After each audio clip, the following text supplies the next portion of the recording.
the commercial building, which is Dharma Central there, and also the Damai Beach and the public parking at Jalan Pantai You Damai can use your Santowo. cursor So ni. Use your cursor. Yes. Okay, clear. okay. If not, no. Kita tak faham. Okay. Okay, Wan. Okay, so it's surrounded by facilities like commercial building and also the parking. And after that, we move to the 3D site plan. So because we don't have a chance to visit our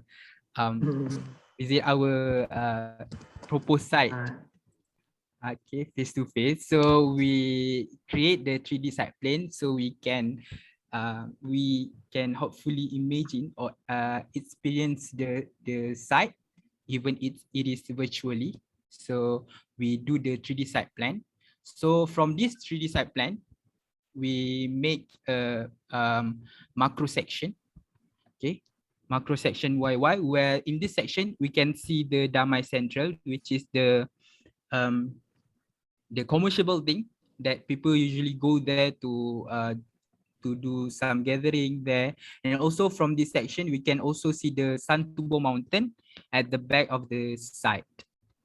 Okay, and also we can see that our site is surrounded by the nature. Okay, and then for the macro section next X, we also still can see the Damai Central, but at the front and the back, we can see at the front, we can see the Damai Beach there. And at the back, we can see the lake from the Sarawak Culture Village that located in front of the proposed site. Okay, next. So for the SWOT, I will conclude in the conclusion later on. Okay, so for the solid and void, we create it because we want to show the building that located in the area of our proposed site. And then we also want to show the void, where the area there is no building there, and also the road in the area that our proposed site located. Okay, for the next one is zoning. So this is our macro zoning. We divided into some group. Okay, based on the usage of the site. The next is micro zoning. So our micro zoning is based on the site plan and parking, the water bodies, and the public area, which is Damai Central. Okay. So as you can see, in the site also have a recreation area which refer to Damai Beach, where people usually come to enjoy the view of the beach. And also, if there's a beach, also usually it comes to the industry building, such as a resort. Okay, in this area we have two resorts, which is Damai Beach Resort and Damai Puri Resort. And the next one, we at the site also have a restaurant, three restaurant, which is Trees Restaurant, Restaurant Budaya Sarawak, and the last one is the Feeding Tree. Okay, the next one is the residential area where people live there. Okay, Damai Beach Resort staff quarters, where the staff of the Damai Beach Resort lives. Okay, for the public area, we have Sarawak Culture Village that located in front of our proposed site. So it's take 2 minutes only to go there, where visitors usually come there to learn about the culture of Sarawak. They also have a museum there and a lot of traditional house of Sarawak like Rumah Malanau and Rumah Panjang and also Baru. For the facilities, we have parking lots, a lot of parking lots, especially in front of our proposed site. It's not belong to the site, but it's belong to the authority there. So it is a public parking lot.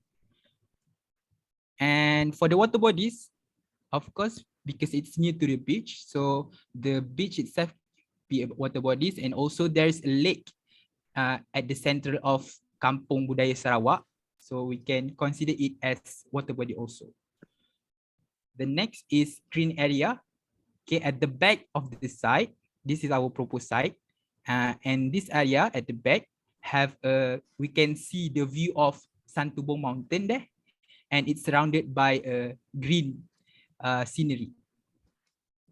Okay. And then we move to the neighborhood context, which is the closer one, which is Dharma Centre. So Dharma Centre actually the outdoor plaza or public area.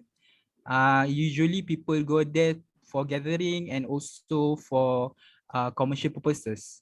And at Dharma Centre have a multiple of stall that provided an open area at the center of the Dharma Centre itself.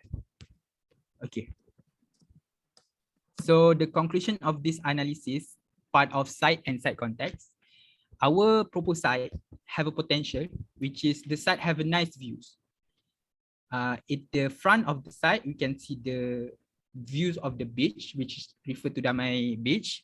And at the back of the site, we can see the nature of Mountain Santubong. And also the site is near to a lot of commercial buildings. We have restaurants, we have Damai Central, we have resorts. So it's easy to purchase the needs. And the site is also easy to reach because it's not too enclosed. You can say that the site is at the middle of the city there. And because there's no gallery for children on the area yet, so we can attract a lot of people to come there, especially children, because it's related to our project, which is Sarawak Children Art Gallery. And of course, because our area is an attraction place, because usually more people comes there to visit Damai Beach, especially, and also Kampung Daya. So I think that's all from me for the site analysis in part of site and site context.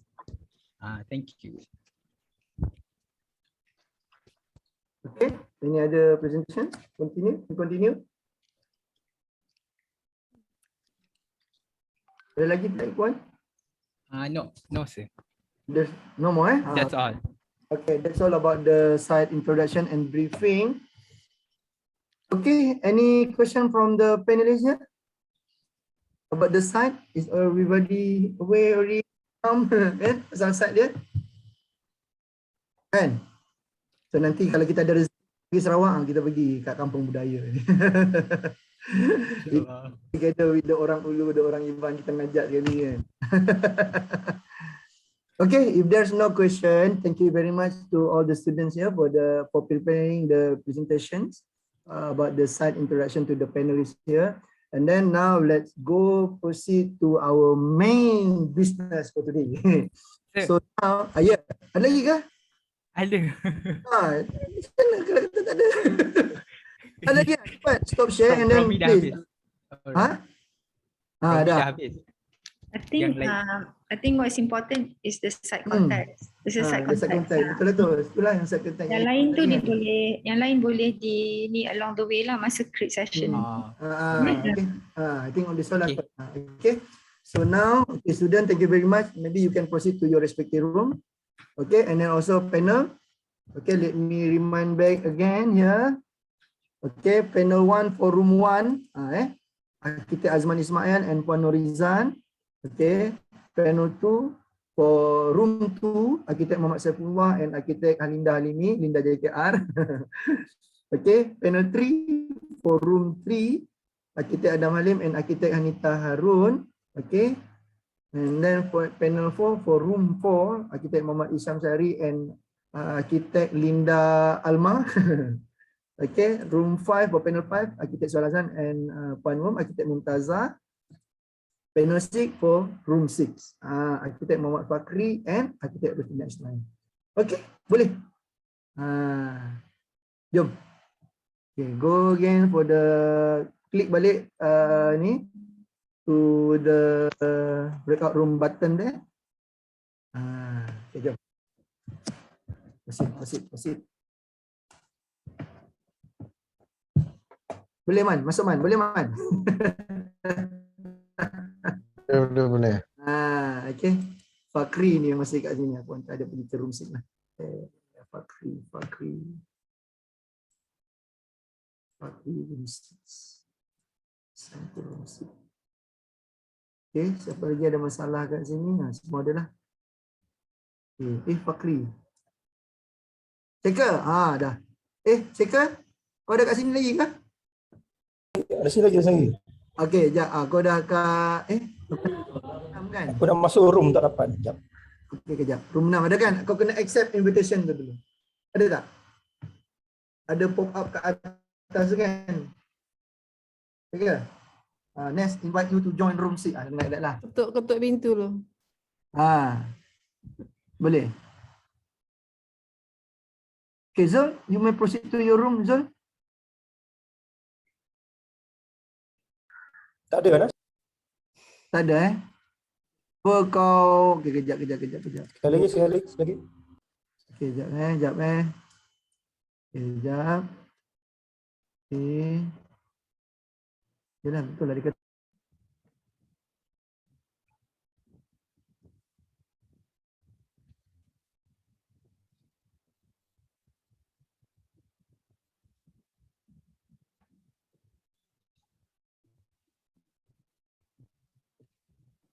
Ada ke?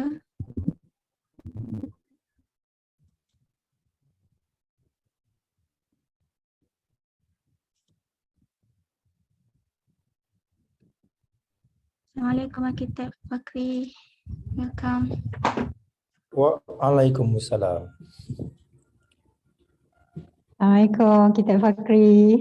Waalaikumsalam, Kak Rosina. Lama tak jumpa. Apa khabar? Itulah, actually we are the same batch, you know.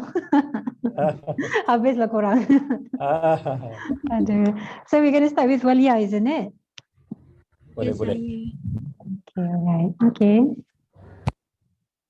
Okay, first of all, I want to thank both Architect Roshidina and Architect Fakri for spending your precious time with us. Okay, I just want to mention before I start my presentation, I will be presenting a different project from our other friends because I'm from different studio. I will be presenting Nilai Traditional Food Center. So before I start my presentation, I will present briefly about site context. The site is located at Pekan Nilai Lama. So Nilai is a town located in Seremban District, Negeri Sembilan, Malaysia, close to border Selangor. And due to close proximity to KLIA and neighboring cities like Seremban and Kacang, Nilai is a rapidly growing town. And while Pekan Nilai Lama that exists in Negeri Sembilan, so we can see the evidence of the old buildings around Pekan Nilai Lama. So for the location, the site is located along Jalan Besar Nilai. There are a lot of facilities around the site, such as KTM Nilai Station, Police Station, Perhentian Bas dan Taksi Nilai, Masjid Pekan dan Masjid Lama Nilai, petrol station, and etc. If we're looking further into the site plan, location is at a corner lot. The site is specifically located in between multiple users of facilities. At the northeast, we can see Masjid Pekan Nilai divided by secondary road junction. And then at the south and at the west, there are shop lots that are divided by the main road. There are also proposed parking at the north, which if you look at the proposed site, there are actually existing 10 buildings there, which is the Chendol BMI stall. We propose to demolish them and locate the new Chendol BMI stall inside our building. The largest is the commercial building, commercial zoning, and another part of it are places such as for worship, institutional, residential, and also transportation facilities.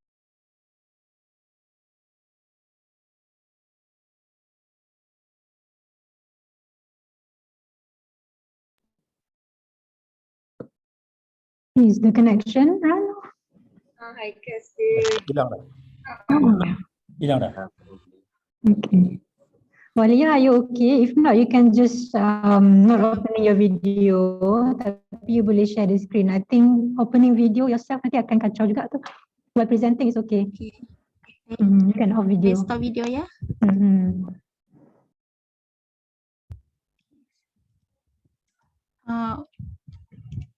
Okay. Saya ulang daripada notes from around the site. Since the site is located at Jalan Besar Nilai, there are also located various notes such as the Masjid Lama right here, and also the shop houses. Cendol BMI is already the notes at the site. So and then for the accessibility, the site is accessible by for the users from around 450 meters from to the site.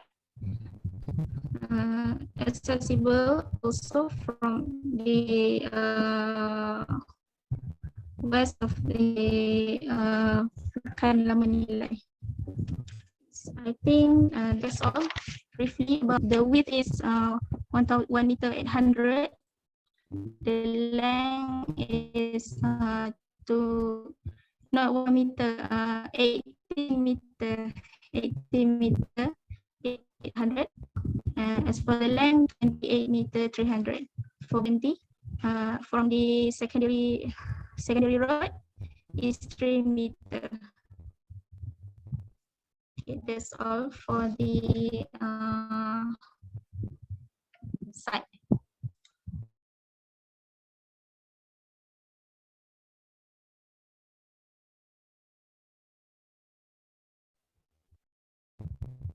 I'm sorry. Miss lagi ke? I will start with my project. First, from the brief, the proposed project is a traditional food center to be infilled as part of the Nilai town. The traditional food center will be in an urban place that will capture the image of Nilai and will blend together with to serve the needs of the community. Okay. From the sites, I learned that there are some issues regarding the site, which are first, the food center might not get a lot of attraction for potential customers since it is an old town. And third, lack awareness to develop and preserve traditional food. So from these issues, the objective of my project to cater the issues are first, to attract potential customers into the traditional food center and to create a sense of peace for community together. From this objective, I made a Nakli study, a reference from Quran on how to solve the issues for the first objective from Surah An-Nahlu verse 16, wa'alamatin wa bin najmin hum yahtadun, dan ia mengadakan tanda-tanda panduan jalan, dan dengan bintang-bintang mereka dapat mengetahui arah yang hendak dituju. So from this verse, I learned that Allah provided marks and signs, so the food center needs to provide marker and welcoming sign to attract potential customers. And then for another objective, the second objective, the Nakli study is from Surah Al-Anfal, verse number 1. Fattakullah wa aslihu zata bainakum. Oleh itu, bertakwalah kamu kepada Allah dan perbaikilah keadaan perhubungan di antara kamu. From this verse, I learned that Allah told us to repair or have a good relationship among us. So my food center needs to be a place to connect people. Okay, next, for the third objective, which is to preserve traditional food, from Surah An-Nahlu, verse 8. Allah berfirman, wa yahluku ma la ta'lamun, dan ia menjadikan first island that Allah knows what we do not know. So the food center needs to spread knowledge, existing knowledge, information about the traditional food to preserve it. Okay. From this NACLI study, I derive into the concept, which is to refresh the attraction of people towards the food center, to repair the connection of community, and also to reintroduce the existence of our traditional food. So it came to my concept, which is rejuvenate, to revitalize. Literally means giving new vigor to an original. Okay, so from this concept and NACLI study, I derived to my design strategies to solve the first issue. My first design is to design a main entrance at the front to face the main road and connect to existing 5-foot walkway and the food center with the lobby facing main road. For the second objective, to create a sense of place of order and different level of flooring to increase interaction, and an atrium or void for visual interaction between different floors. And for the third objective, to preserve traditional food, we'll make the food stalls easily accessible and also create a special program, a traditional recipe. So I will design a center, plaza, or stage. Okay. For design strategies for climatic study, I learned that the north side of the site exposed to the sun longest, so I need to have more opening at the south and shading device at the north and east. And also to reduce excessive heat transfer from exterior to interior, I designed extruded floor to shade the floor below, which is the mezzanine. For the building materials, solar reflective paint and double glazing glass. As for design strategies for wind path, I designed an atrium to maximize cross ventilation.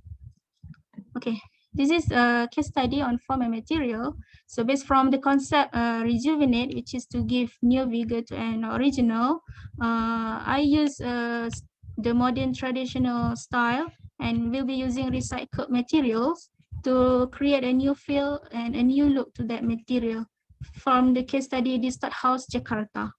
So from this study, I learned that I will be using materials, recycled timber for wooden window and also for wooden structure for roof. Column and beams are exposed with natural concrete plaster among white painted walls. Okay, this is for spatial planning. I say that I want to attract people, customers, and private places at higher level to shy away from noise at lower level. This is a space of accommodation from the brief, divided into public, semi-public, and private. These are my study for spatial planning. Two entrances at front and also at the back.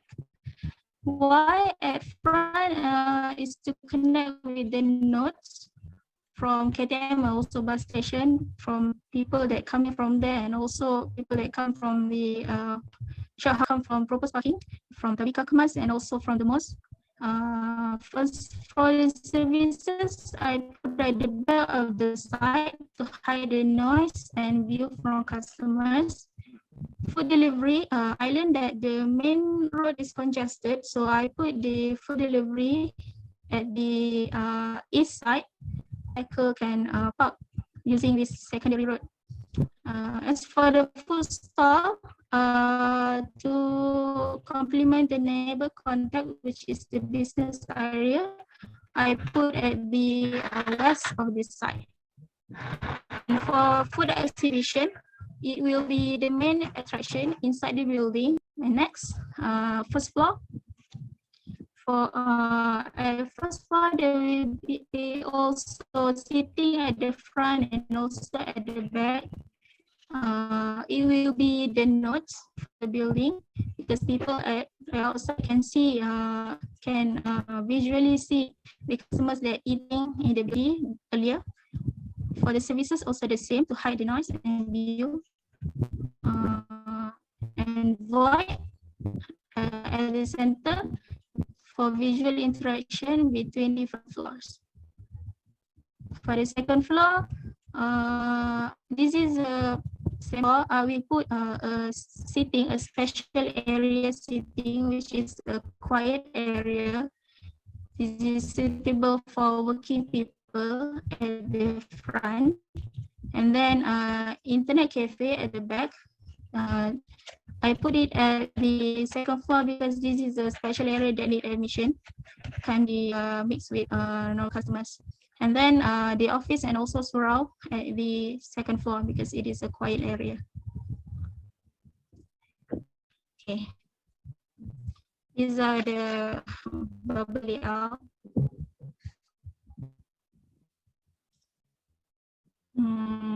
I will just move into my ground floor to explain about this ground floor. I made this ground floor as an open layout with minimal walls. We see this is step and column. There's no wall at the entrance. There's no wall at the entrance.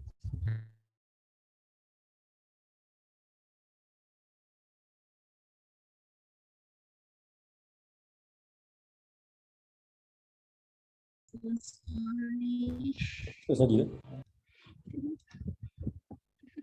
Saya sambung. Okay.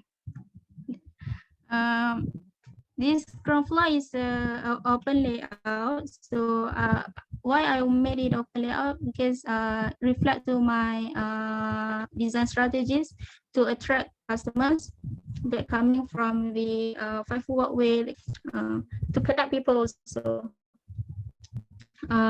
from parking. Okay. And also the food exhibition area is at the center, like I mentioned before, and the food stall is accessible, easily accessible from people from outside of the site. They're coming from the neighboring building. Okay. This food exhibition will cater the third objective, which is to introduce traditional food, right? Okay. Next, for the first floor. You already, you have 2 minutes. Yeah, saya. You have 2 minutes more. Okay, thank you. For the first floor, there will be outdoor seating. That will be the mezzanine, and also the void that connecting the people from the first floor to the second floor. They can see the activities of selling and buying through the void, and the activities of teaching new recipe via this void. Okay, next. On second floor, there will be seating, internet cafe, management office, and surround. This is services floor. There will be lift, motor room, and water tank. Roof plan.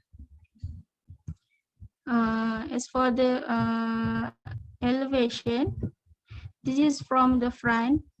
We can see this is the facade for the staircase. This is the open layout ground floor. This is the mezzanine. This is the seating, front seating. Is open also. Okay, this is rear elevation. This facade is hiding the toilet. This at the ground floor, the entrance and also the loading area. At first floor, mezzanine. At third floor, the internet cafe and also surround. From right elevation, we are facing the ground floor, open layout ground floor.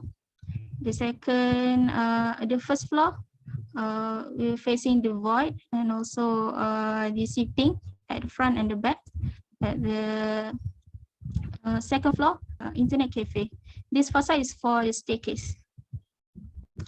This is left elevation. It is hidden from the neighboring building, from the ground floor to the first floor. can only be can only see the second floor and the services floor. Some of the exterior perspective. As for the roof, I designed a skylight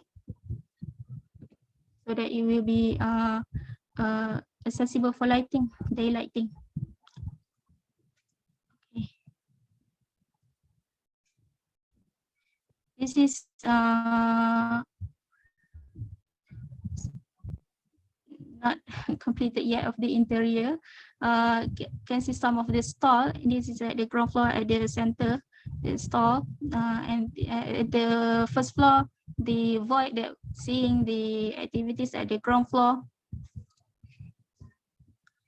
Some section AA. This section is cutting through the as for ground floor, the center of the building. As for the first floor, facing the also facing the void. Second floor, facing the management office. These are the doors to toilets. For section BB, cutting through ground floor, cutting through the exhibition area, also food stall area. First floor and cutting through the void, and also the this is facing the services room. As for the second floor, facing the internet cafe. As for services,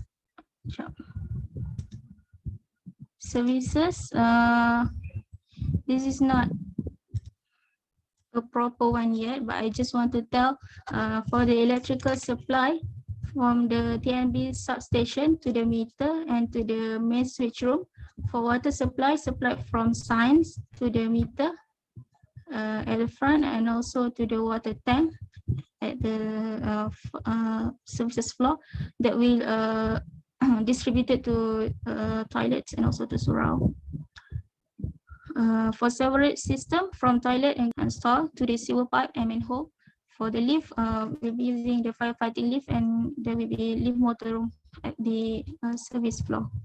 That's all from me. Thank you.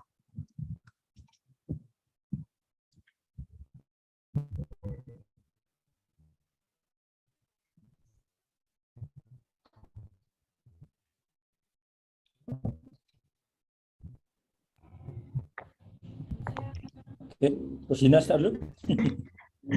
Selalu ladies first kan? Ladies first. Alright. Okay, thanks. For your information, Rosina is my colleague. Terus belajar lagi. Yeah. INTERIM dulu. We know more than 20 years already, right? Yes. Okay, anyway, I can start insyaAllah. Okay, Waliyah. That's the name I can call, right? Waliyah, isn't it? Is Waliyah there? Hi. I think your internet connection is kind of interrupted, right? Okay, it's okay, never mind. Okay, I will shortcut these kind of things. Alhamdulillah, thank you for the presentation. Anyway, can you go back to the analysis? Okay, quick comments. Or do you have a problem to go back to analysis? Analysis, yeah. Okay, it's okay. I just comment. I'm afraid that your internet connection will delay the things. Okay, this is one thing. Okay, I think another slide, right? The presentation one, is it? The first one. The first one, the introduction to the site, because yours one is quite different from the rest. I understand your repeaters. It's okay. Okay. But can I see the the site analysis just now? But it's okay. While waiting for that, all right. I think I keep noticing either the both of the repeaters or the current students from this semester. I noticed something which is still the students. I think this is my opinion. You can carry it or you can just carry this information. still struggling in terms of understanding the inventory and the analysis. Okay, you're not talking yet about synthesis, right? So this is the form of evolve in terms of inventory, analysis, and synthesis. So I think from the start presentation of the site just now, I think from the Sarawak side, still inventory is not analysis yet, because you still letting us know this is what.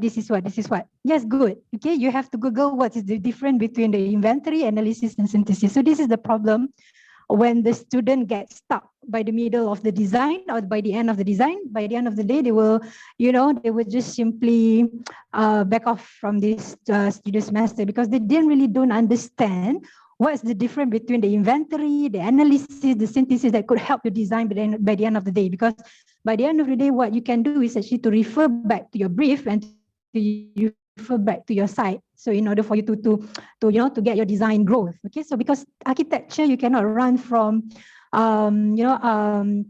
process. So some of the students will get the process by the end. I mean, they already got the end in mind, the building, like you already Zoom or Google the Pinterest, then suddenly you got a building. So I want to do like this. So they have to go back to the process.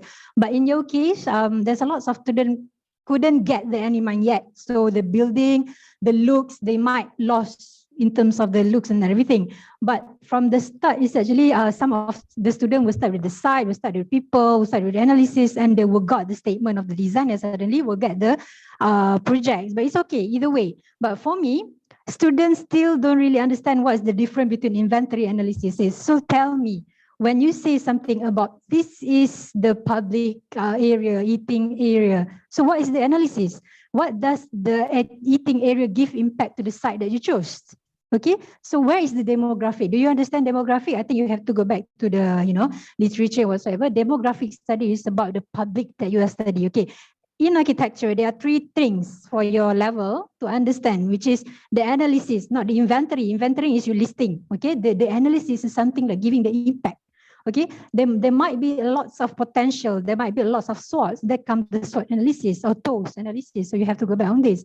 So when you go to the SWOT, you will understand that whatever inventory or you list on the site will give impact. So that's why this is the thing, I think, the least impact to your design by the end of the day. So it means that the things that you are doing, if you are referring to your traditional food center and your vision is towards the community. So I really don't understand. I really do not, I mean not understand. I don't really know. I tak kenal lagi siapa you punya community ni sebenarnya. So what does the community give impact? By the end of the day, you're giving this project to them. Because if you're giving this project to the site or giving this project to the building itself, it's not an architecture yet. Because the architecture has to give value back to the public people. Okay, so who are they? I don't understand what kind of lifestyle they have. Are they like in Europe or something? By after 4:30 they will gather eating together with the office mate, or this is the place where they can chill out by having something healthy things, healthy food, whatever. So this is only the demographic that I think I don't really understand why this project should be here. Okay, so is it correct to be food center here, or maybe another healthy center or whatsoever it is? So I don't understand why this project celebrating the people there. Okay, so I don't know, maybe sebenarnya it's not the people who want to eat there.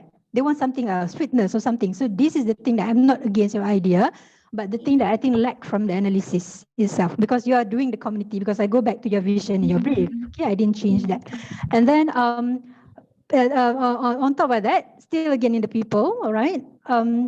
I think you should add another slide, which is having this demographic study for whom you are doing the design, and who are the people that you are celebrating. What age are they? Are they youngsters? Are they Instagrammable people or TikToking people? So you are making this place like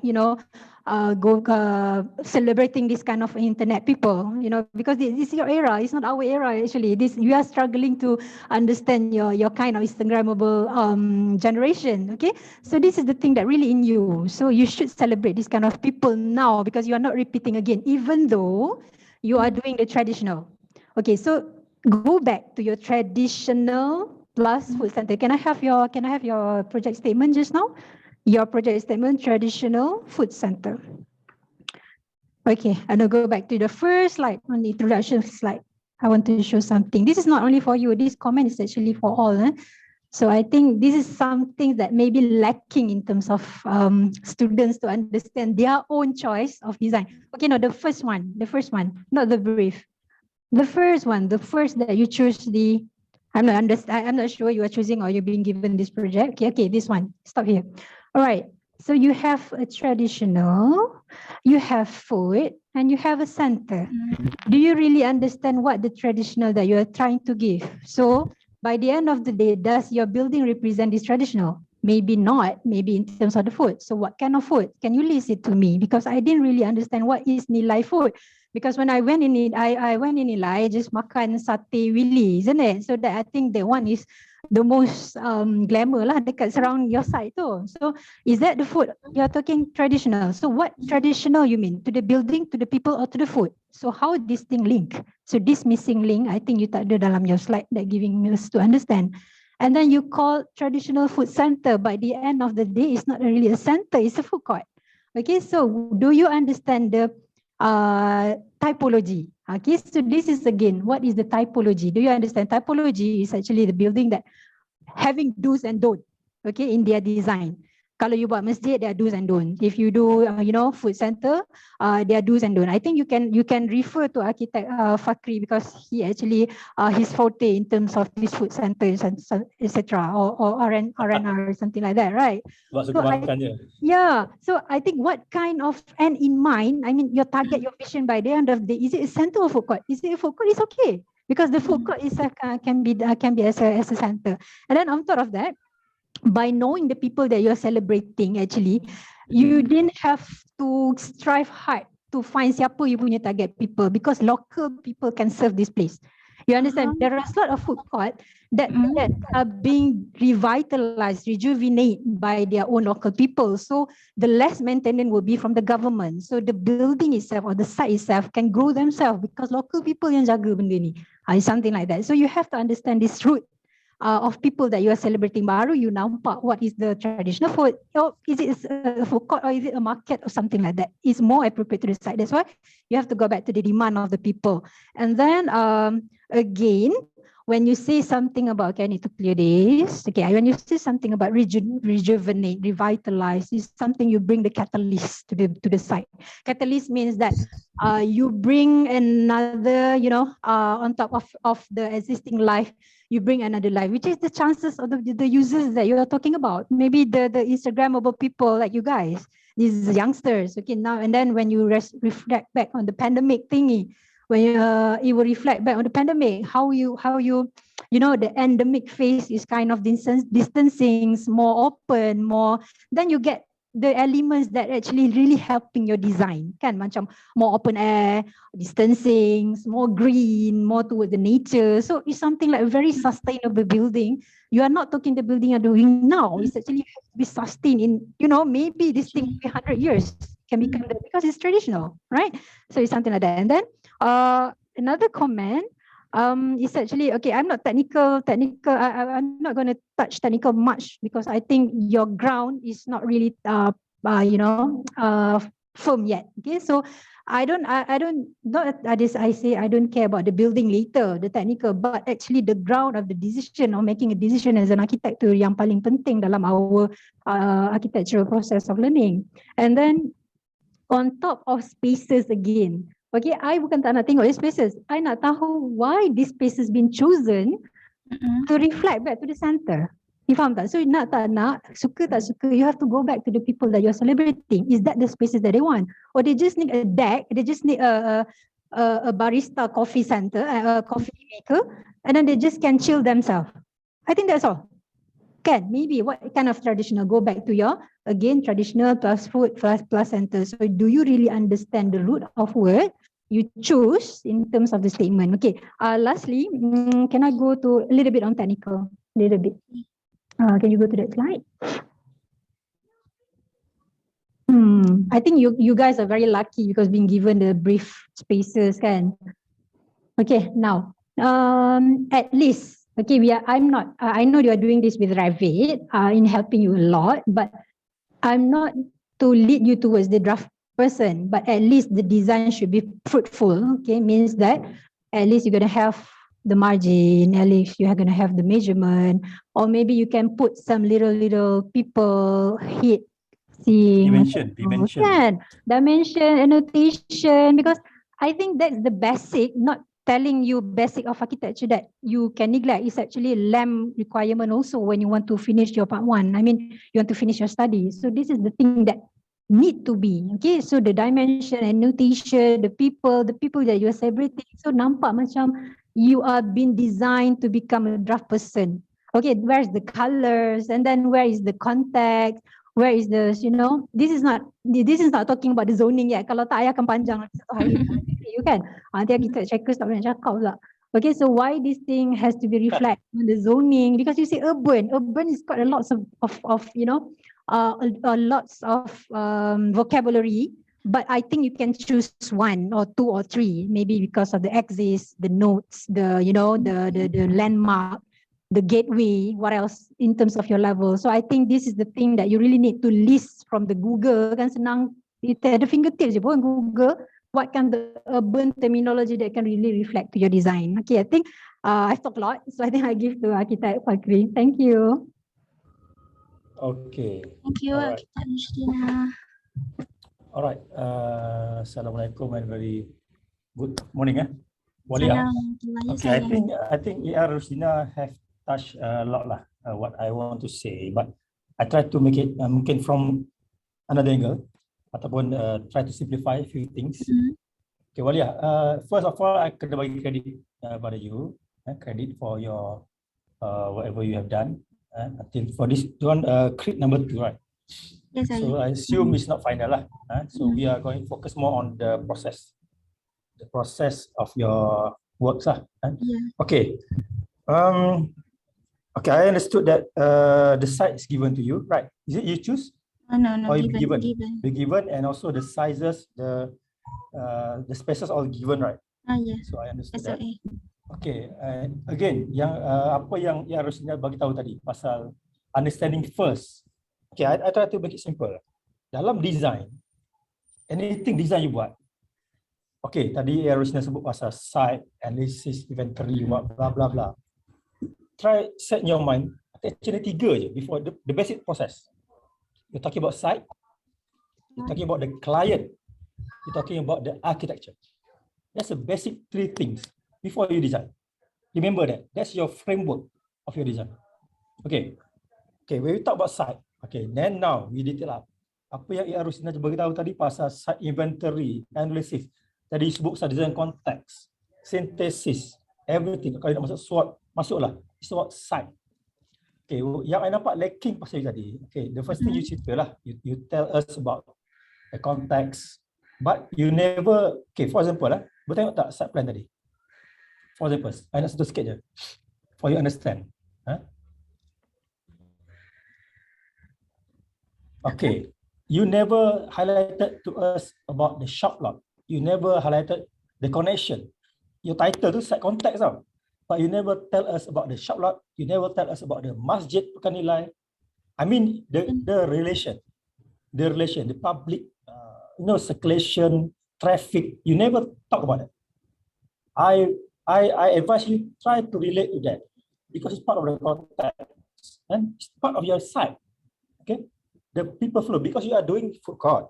Okay, food court is meant for what? It's a relate back to your client. Item number 2 tadi, client. Client is people tau. People either the owner. When we talk about client, it's about the owner, right? You have the owner.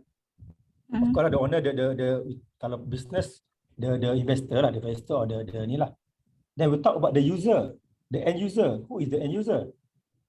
Kalau ada sikit study, bukan mungkin lebih manis, lebih cantik kalau let's say lah, for example, you study about the people movement, for example. Masjid Pekan Nilai, subuh-subuh dia orang pergi, breakfast, that kind of things, or lunch time, macam mana dia punya behavior, shop lot tu macam mana connection dia, apa dekat sebelah tu, that's the thing tau. Ni belum cerita lagi pasal side rotation lah, apa all those things tu. Ni cerita pasal public or people behavior. Tadi Rushdina sebut pasal demographic, all those things. Ni yang you boleh sentuh pasal site. When we talk about analysis, it's not only about apa sun orientation lah, all those basic tu biasa dah. Analysis also talk about people. Urban, this is urban design, you know. People, you kena ada study on that. Kena ada study, and then you kena faham. When you do analysis, that analysis will help you to design. Oh, for example, pagi-pagi dia orang ni, depa ni suka makan breakfast lalu sini. For example lah, I don't know, because this is your site. Jadi, I purposely, this design reflect to that, for example. Breakfast things, kind of thing, you know. You tak cerita lagi ni pasal breakfast, lunch, dinner, you punya ni macam mana? Kan? You punya fokus macam mana? Is it main target you sebab public sini tak ada orang, jadi I fokus malam je. For example. But when you decided to choose malam or at the night, why? How? That's the thing. Dengar kan? Dengar. Okay. Next thing is talk about client. Okay, tadi ada sentuh sikit. Client means the owner, the user. Kan? Kita faham apa yang dia nak. Dan why dia nak. Why dia nak tu based on tadi lah. Macam you buat rumah. Dia macam ni tau. Bila pening sangat, you cuba you buat rumah. You design rumah. Kalau you buat rumah, I nak rumah macam mana? Because you are the client, you are the user, you are the ni. I nak 5 bilik for example. I want 4 bathroom. I want attached bathroom or shared bathroom. Itu semua your brief yang you decide based on your requirement. Same to this. Because you going to decide for the public. Because you, walaupun you owner, you takkan buat based on suka hati you je. You mesti ada konteks, ada reason for you when you decide to do thing like that, you know. And then you talk about the architecture lah. Okay, tadi you dah sentuh pasal design strategies. Okay, I nampak you ada all those things. Tapi again, you talking about traditional food. Kalau you biasa pergi kedai-kedai tradisional ni, yang buat dia akan relate, dia akan create ambience, you know. When you stay with ambience, feel, your texture about the food related to your architecture. Traditional, I think semua tahu lah kot. Traditional, you cerita pasal makanan apa? Traditional. Apa contoh makanan you nak buat? Can you share? Makanan nilai ni. Contoh apa? Satu cendol tu, dua sate, tiga masak lemak tu. Okay, I make cendol contoh. When you talk about cendol, you boleh make tanpa I fikir banyak. Can you simple thing? Macam mana architecture dia? You nampak tak?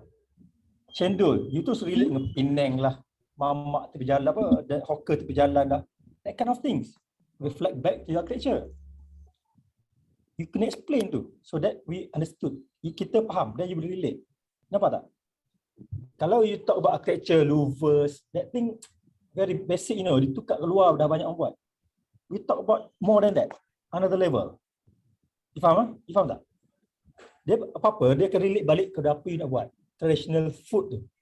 Contoh, you nak cerita pasal ada backdrop ataupun ada stage for example, ada performance for example, yang relate dengan traditional music for example. Why not? That things I tak nampak. Saya letak kat center tu. Untuk I know. Tapi why, how you decide to do that? I tak nampak. Your link tu. Your missing link. You faham tak? Okay. Okay. No, I nampak your objective. I have seen that. But I tak nampak how you translate that into your architecture. Architecture means in terms of detail tadi cerita. Shows okay, because in the end of the day, okay, you tengok balik you punya final elevation and your 3D. Atau okay, first mungkin your floor plans, we tengok floor plans. Wrong. It's okay. Alright. Okay. Kalau practice kat luar, apa you buat ni okay lah, not bad lah, because you dah divide your area kan, the left side, belakang tu you buat service, then depan tu okay, it's fine. Tapi apa yang I nak tengok lebih ialah bila you decide tu, masa you bubble the graph tu, cerita, you relate back apa yang cerita awal tadi. Apa yang cerita awal tadi? People punya circulation, movement, orang masuk kat sini, the main entrance. Is it the main entrance macam tu je? Ataupun mungkin, I don't know, is it ada water feature? You found that? You found that? Try to relate that more. Okay, so you mean facade elevation.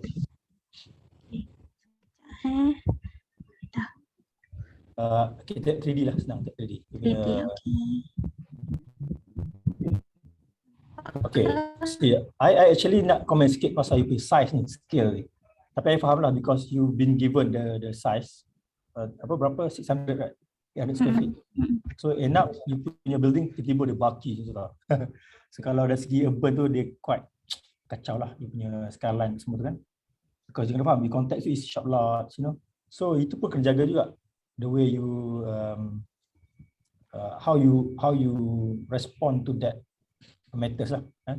Okay, I cuba apa yang I try to highlight here is your facade tu. Kalau I tengok first time I tengok tak rasa nak makan pun. That's my feeling. You faham tak? Dia architecture ni ambience. Dia macam ni. 3 things yang I cakap tadi, the framework, 3 benda tu actually is part of architecture ni macam story tau, macam movie. Apa you nak buat, kena ada introduction, ada title. You punya title adalah traditional food, title. Terus orang, oh cerita ni pasal food, traditional food. Okay. Ada introduction dia, all your study blah blah blah. And then you punya plot, ending.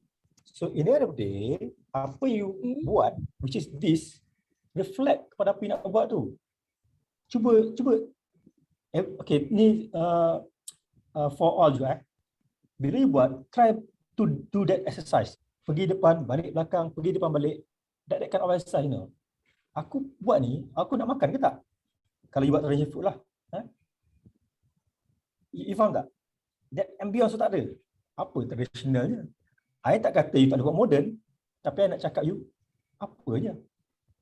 Apa dia? Okay, mungkin you boleh explore dari signboard design ke materiality, you boleh express lagi.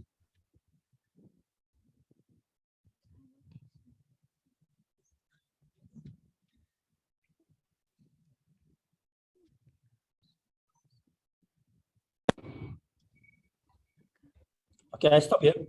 Okay. Terima kasih, Fakri.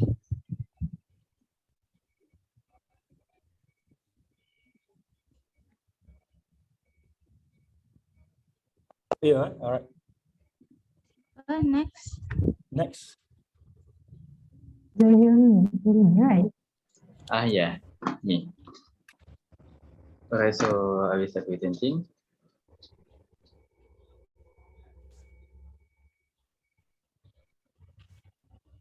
You gave me.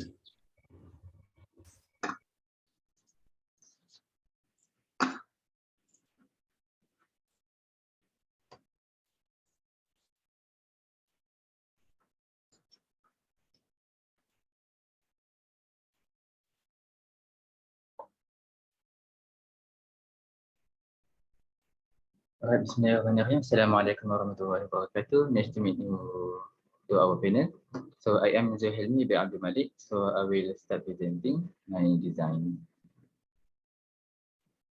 So we will see at the first case study and then to the issue, concept, design approach, set planning, form configuration, and building program.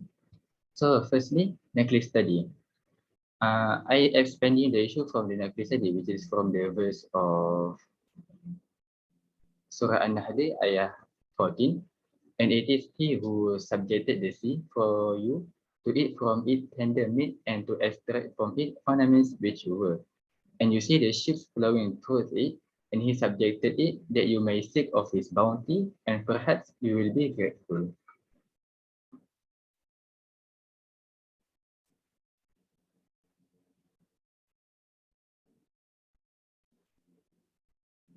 So first, from the ayah of the sea, which is the sea, there is some of the building that is located at the seashore that were designed poorly, which is mean that they doesn't design it to the site context.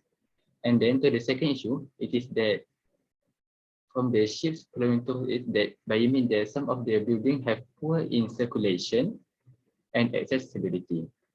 So I will design the building, try to make the children feel doesn't feel an ease while using my building.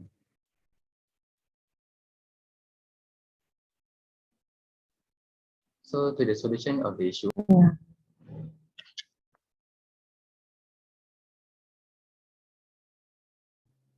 I think you need to unmute now. Sorry.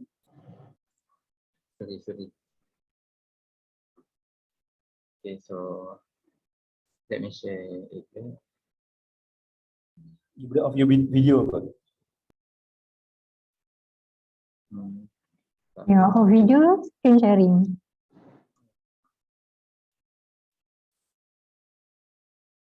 Alright, so I will study back.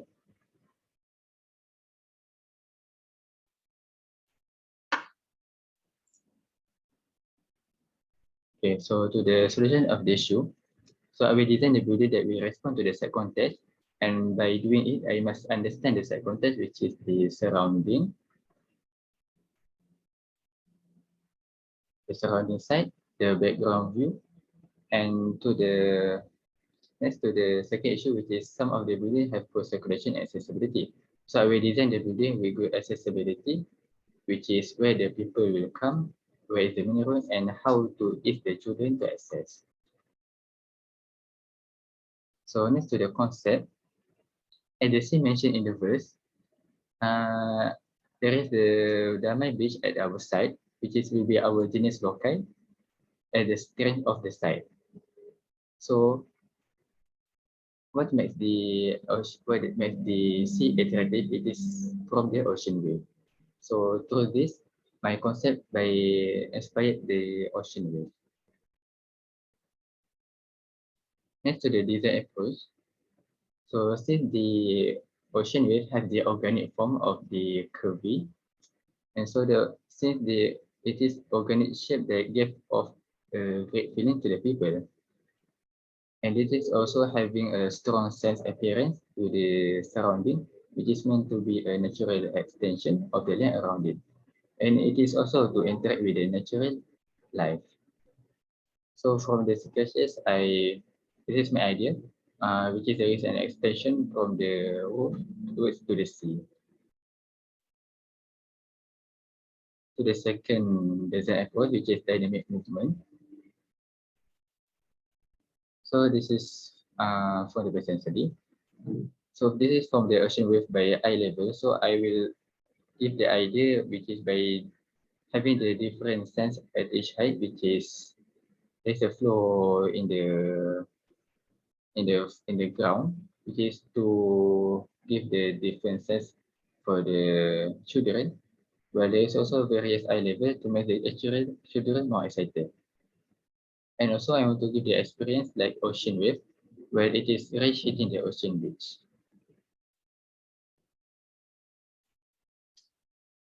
To the third design approach, which is by having the blue space and green space.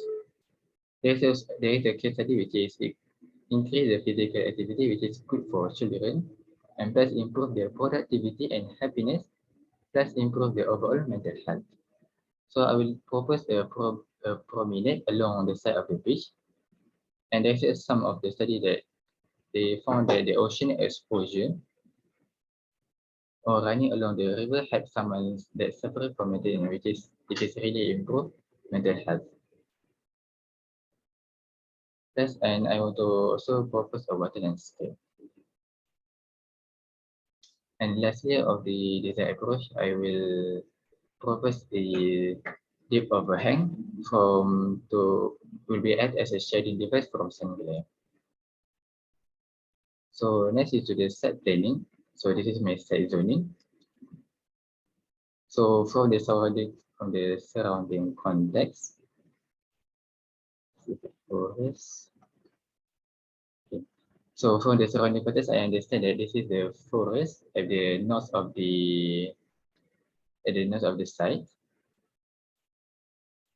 So I will propose a service road at the facing the forest as to act as the barrier to our site.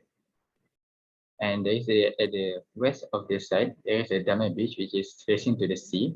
So I will propose the cafe so that the user having a leisure time while having their meal. And then there's a Dharma Centre at the south of the site. So there will be, I will propose a lobby here, so that from the main road they can access both at the same place for the Dharma Centre and from the main road. So this is my site planning. So I want to link, there is an exit through the side, which is I want to linkage from the sea to the Mount Satubong at the east side, which is to have the connection between the Mount Satubong and the sea. Though at the exist at the east, which is facing the peak of the mountain Satubong. And for the accessibility of for the parking here, they will go to the exit towards to the sea. The pathway along the way from east to the west is purposely designed for pedestrian use. And also there is to linkage the people from main road just to the sea. So next, so I propose another pathway from the Dharma Central, having the good accessibility, which is having the fluid like pathway to give the experience of smooth and flexibility to the path. And at the end of the exit pathway, was spread wide open to celebrate the genus loci, which is the Dharma Beach. And for the design approach, I want to propose the promenade alongside of the beach, which is facing the Dharma Beach. And plus, it is to mimicking the ocean wave when it hits the shore. So this is part of the sketches in for my set planning. So this is the form configuration. So from the ocean wave, there is from my study of the ocean wave, the crest of the wave become higher as it is nearing the shore. So to this, all right, thank you. So for the sketches, I want to resemble the ocean wave when it is nearing the shore. So the curving become more higher. It is such to create a strong architectural presence that harmonies with the existing set context. So this is to show that from the to understand the background of the view of the site. So from from to the north, this is the background view of the site, which is I will design my building, which is that correspond with the background view of the mountain Satubong. It is to serve as the connection between the Mount Satubong and the sea. And Agree, Master Dharma. Just give me. yeah. So I will so the background view of at the east still from the I think you can side. quickly go to your design. Do you have any design yet? The building? Not yet. In 3D I still working. Yeah, I still working. Okay. So there's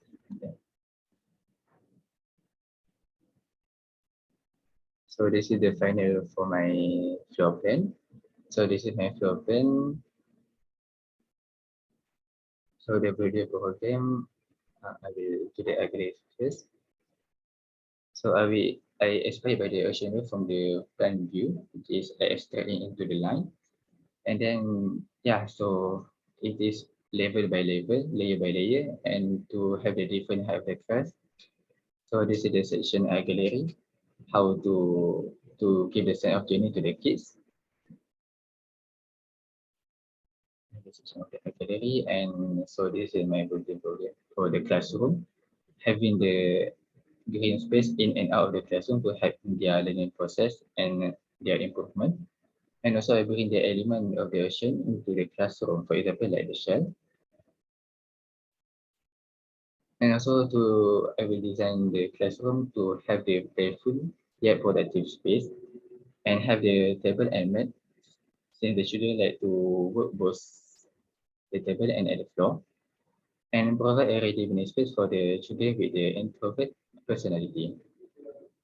And for the cafeteria, it is having facing towards to the sea, where to have their time of leisure and to end their circulation by to the promenade.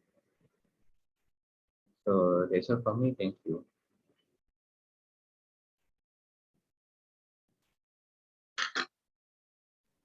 Yang kita Fakri boleh start kot. Man first pula. Okay, man first. Alright, Assalamualaikum. Zulmi. Yes. Okay, based on your presentation just now, I think there's some quite interesting point lah yang you dah present. Actually, when you try to relate or you try to be very metaphor on your approach, you ambil wave of the sea kan. So okay, well I tak nak cakap so much on that because there's a school different school of thought on that. Some people might not agree, some people will okay with that. So but I have no problem. I personally I don't have no problem. But again, back to so I give credit on that, on your intention, on your dream to create your building based on your site context lah. I call it site context lah. So tadi pun you dah sentuh pasal uniquely, you punya konsep, you relate with your ocean wave, and you try to translate to your buildings, and then you sentuh juga pasal you punya site planning based on your surrounding context, which is okay. Cumanya again, I back to my point yang cerita dekat Waliah tadi pasal 3 perkara tu, site, client and architecture. Okay, when you talk about site,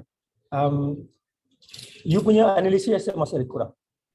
Your analysis and your synthesis on that, based on that, you have shown us on your inventory, you shown us the reason why you put there, but first mungkin you punya connection, I think kurang, belum habis lagi, kurang. And then for example, when you say okay, there's an interesting point yang you cerita pasal exist, right? Santubong and ocean, you try to create relation between 2 points. Okay, here like that. But I expect you to express more on this. For example, apa yang you nak achieve? You talking about visual, or you talking about just on the plan? Apa? This thing I expect because you belum you final product lagi. So I expect you show more on this. Okay, and then I nak sentuh pasal you punya okay, tadi sentuh pasal site, pasal you catch people from parking, from Dharma Central. Okay, what kind of people you nak catch? Parents, because you are doing your children.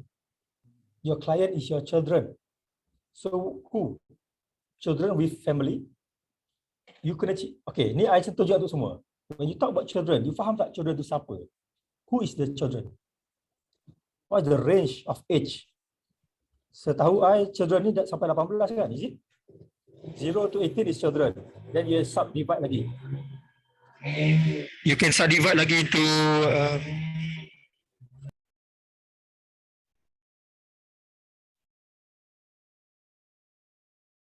sorry, ada ni. Okay, subdivide into group lagi kan.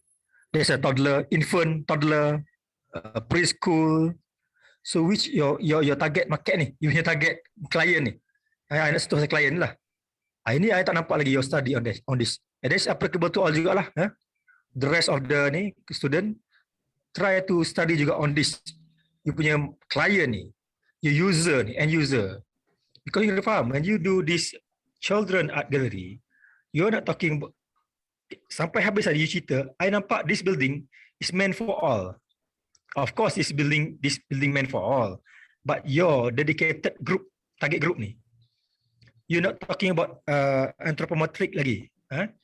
You're talking about the scale, the proportion, and you do say your walkway, for example. Where is how you try to relate with the children, for example. kan I tak nampak lagi.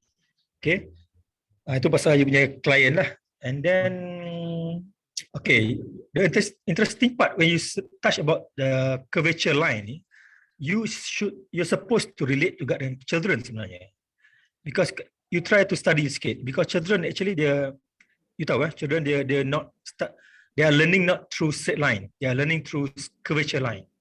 I think that's nature. You try to study more on that, and then that's the bonus mark. You relate with your building, not just wave. You see, all right. And then of course your architecture lah. So I think your architecture I tak nampak lagi. I nampak floor plan saja. Your facade tak nampak lagi. But at the end of the day, I hope that whatever you dah cerita awal ni, pasal wave lah, pasal you punya all those things ni, you can translate lah to your building.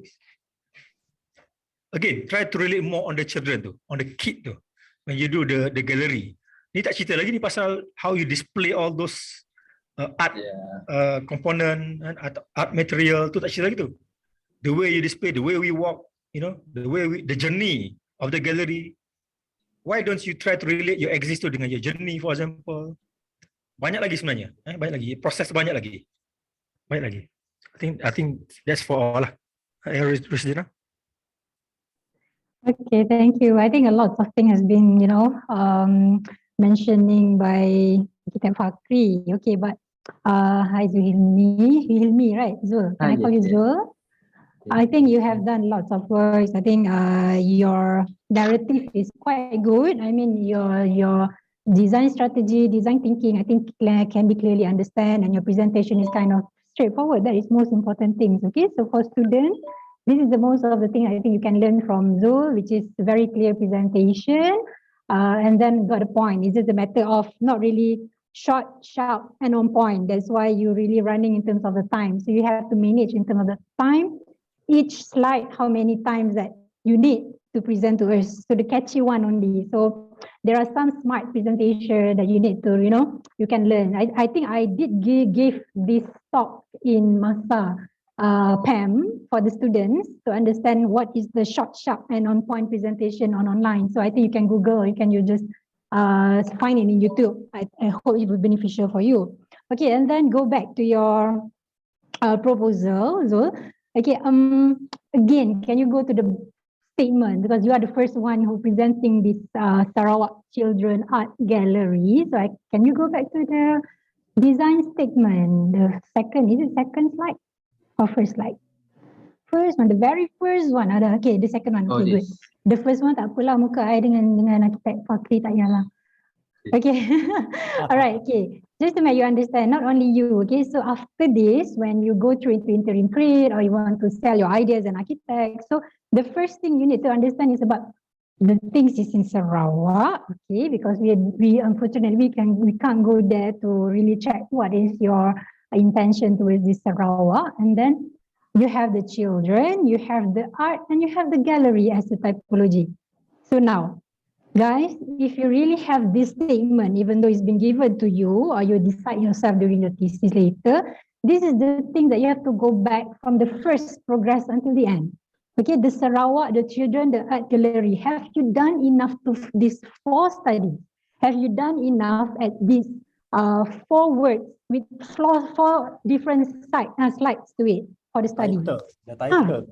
Yeah, the title, because the title has been given or been chosen. Actually, this is an opportunity, shortcut je sebenarnya. So it's a tips for you guys to go back to the brief actually. So you don't have to really think of, jauh-jauh the golden and the diamond you want to take in the design. No, go back to these 4 words sahaja. Sebab dia been given. This is so fortunate of you guys. Okay, so siapa Sarawak children? Sarawak ni kat mana, ada site and everything. I think partly has been done in the inventory, analysis again. And then who is the children of the Sarawak? What is the difference with the KL children, Johor children? I believe it's different, especially Kelantan children, the dialect and whatsoever. So there's a lot of culture. Okay, when we talk about culture, I mean, this is under demographic study too. Okay, you have to identify this. Under the culture, not really the culture in terms of the ethnic, because you're getting Sarawak. Eating kedai mama also is a culture, guys. So what is their lifestyle of these children of Sarawak? What they are doing? I believe that the 24 hours given to the Sarawak children by God is not same as children in KL. Definitely wrong. Definitely no. Okay, because they have the nature that can celebrate. They have lots of things. So what is the element of this? At least you students come out lah dengan 2-3 elements that you want to focus on. Tak payah ambil semua. Just 2-3 elemen, kadang-kadang satu pun dah pening kepala. Okay, and then the children. Okay, what is this? What is the children? That's why we cannot understand siapa you nak buat ni, who the people that you are celebrating. Sometimes you need to understand the difference between the target user and the client. The client might be the school themselves, or maybe the art gallery center themselves, but the children is the target user. So who is the children? I tak kenal. Okay, so by next crit, hopefully, these children will be, as a major because they are under your statement of design. Okay, and then I want to know siapa ni age tadi macam kita Fakri dah cakap kan, berapa umur dia, because have you kneel your knees on the floor looking at that level of the knees, apa you nampak? For me, kalau I kneel my knees on the floor, I nampak playground. Okay, because I would enjoy, that's why kids to the mall, they really enjoy, they really lost their mind because at that level, you nampak semua orang, semua things colourful, betul tak? Kan, Fakri? The colour, the lorong-lorong, this is the nature of children. So, but nature children in Sarawak is different because their eye level is so different. So next level that you need to think of is the inclusive design of this. Means that inclusive design, not to say OKU, but inclusive in terms of universal, of course, but inclusiveness, the equipment, the elements. Sometimes you pergi mall, you tak perasan pun the automated door is actually inclusive design. But it's good for the children too because they didn't knock their head on the glass door. They didn't have to push that very heavy door. This is the inclusiveness that you're talking about when you do the EKU and design. Okay, so the children I tak kenal lagi, minta maaf banyak-banyak Zul. So but in the next, I believe that you can do. And then after that, the arts itself, what are you representing? It is not wrong to bring KL arts to Sarawak, okay? But what is your judgment? Is it the Sarawak arts that you really need to portray, or is it another states that you want to really enhance the art? It's okay because it's your decision and your justification we can accept. And then about the typology of gallery, I didn't see any of the slides saying the typology that you understand. So this stage, you really need to understand what is the difference between the precedent studies and the case study. Case study is case by case, of course. When you select things or intention that this case ada dekat sini and this case structure ada dekat sini. But the precedent study is not for you to just happily choose any precedent study in the world. It's actually when you choose it, pernah tak ada orang buat this Sarawak Children Art Gallery, number one, or any art gallery in the world? What you can learn from that? Are you want to against the idea of whatever existing building has been done? Or are you want to borrow the idea? Or you want to come up with new typology or betterment of this kind of idea? This is the use of precedent study you need to understand. Okay?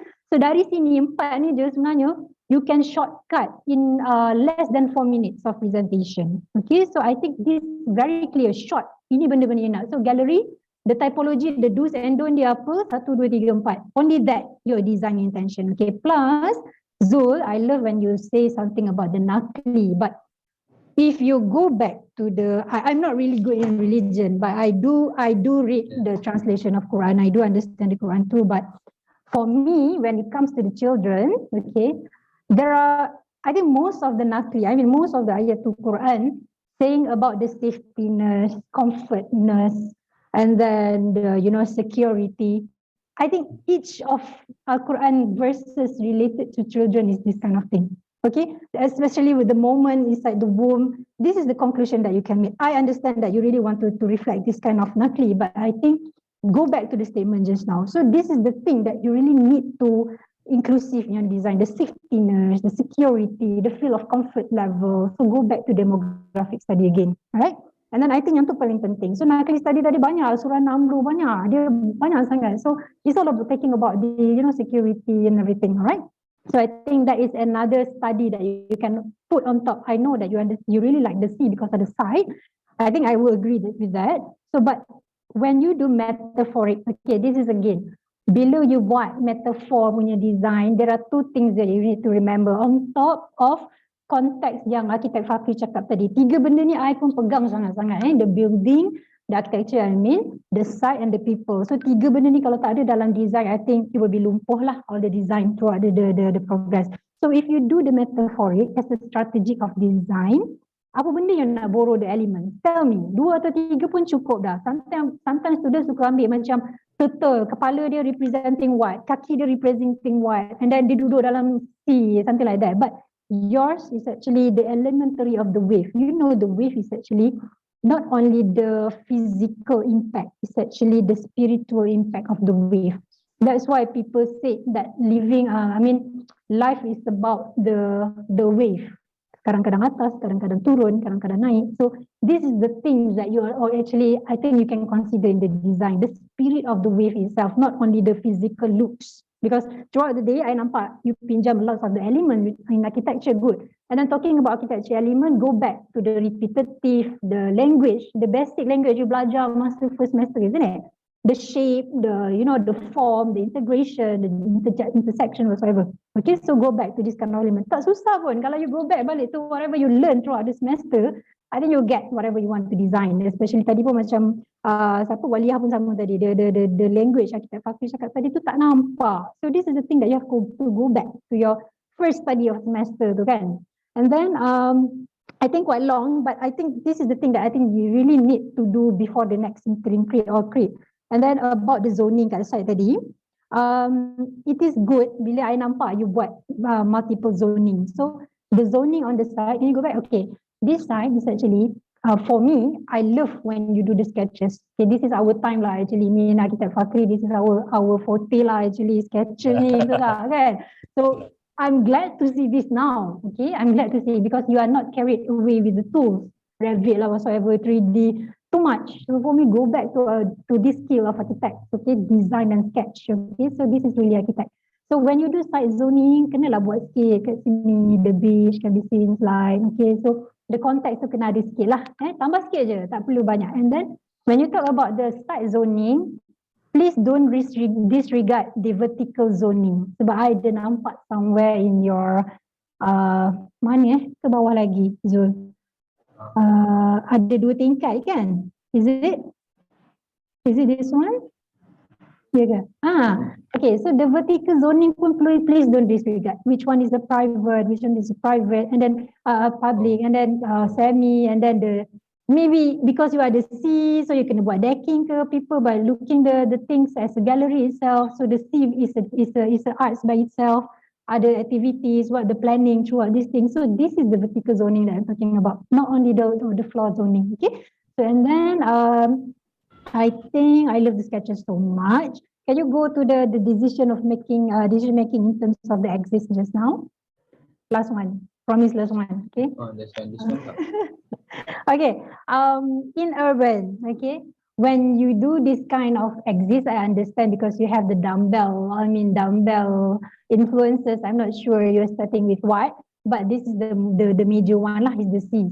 So sometimes, okay, just for knowledge, when you choose the angle of the the line that you're trying to penetrating the site, it actually does matter. But it's connected from what point to what point. This is the urban language that you need to understand later, one by one, okay? Learn the vocab from now.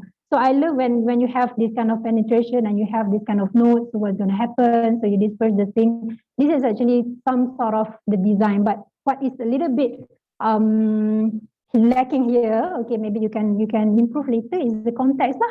So kenapa this kind here really need to show. Okay, not only, you have to take the thing that really, analysis that really represent yours. Means that kalau lah you kata sun path is not related to your design, don't put it, dia akan jadi rubbish dalam ni. So fokus yang mana you nak. Kalau you kata the sun path, it will really reflect the wave, means that when the sun rays, okay, projecting your building, then can bagi something arts, because you're doing arts kan, dia ada art shadow, arts in terms of you using the stained glass or whatever, then use it.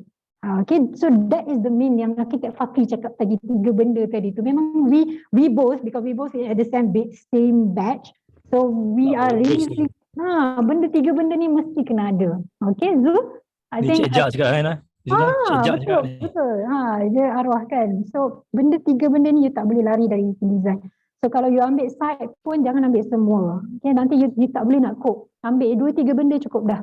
Okay? So, benda-benda ni tak nampak. But by the end of the day, I like whatever you do. I think just like in terms of the progress and justification. Okay, Zul? Alright. Alright. Thank you. Okay, thank you. Thank you.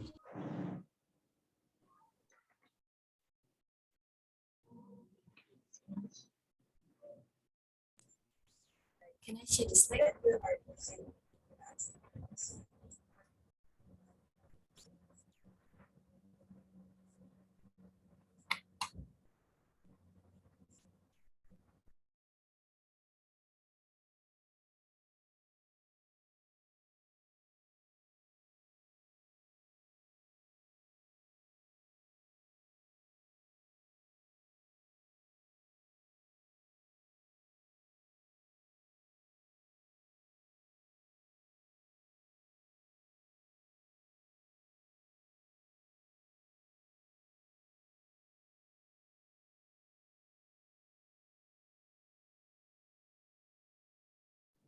I think you need to unmute lah, Amira.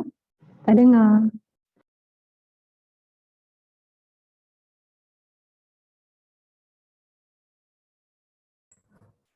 Sorry.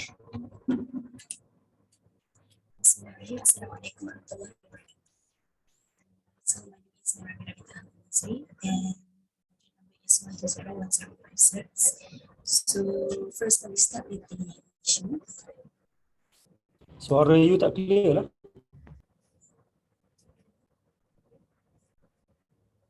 Okay dah ke? Better sikit. Better, okay. So I will start with the issue.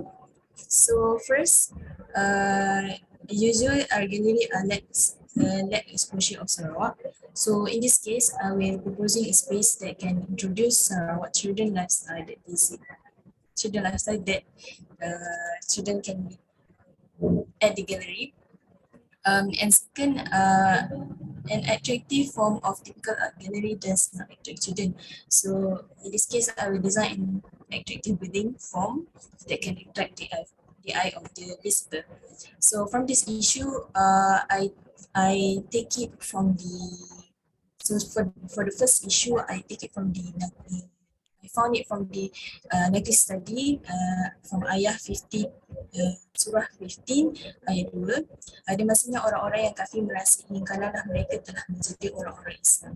So from this ayah, it shows that orang-orang kafir it's alangkah baiknya kalau mereka tahu kebaikan orang-orang Islam ni, so mereka akan merasa ini menjadi orang-orang Islam tu. So that's why from this ayah, it shows that to show that the building of the gallery itself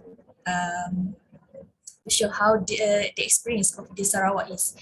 And then from this surah 17 ayat 17, dan berapa banyak umat-umat yang kami telah binasakan sesudah zaman Nabi Nuh, dan cukuplah Tuhanmu wahai Muhammad mengetahui lagi melihat akan dosa-dosa hambanya. So from this ayat, it shows that we need to take pengajaran daripada kejadian yang sebelum ni. So that's why it shows that we need to perbaiki kesilapan apa yang daripada galeri yang sebelum ni, kita perbaiki kesilapan tersebut dalam galeri kita. So this is the next study for concept, which is from surah 43 ayat 14. Dan sesungguhnya kepada Tuhan kami lah kami akan kembali. So from the keyword of kembali,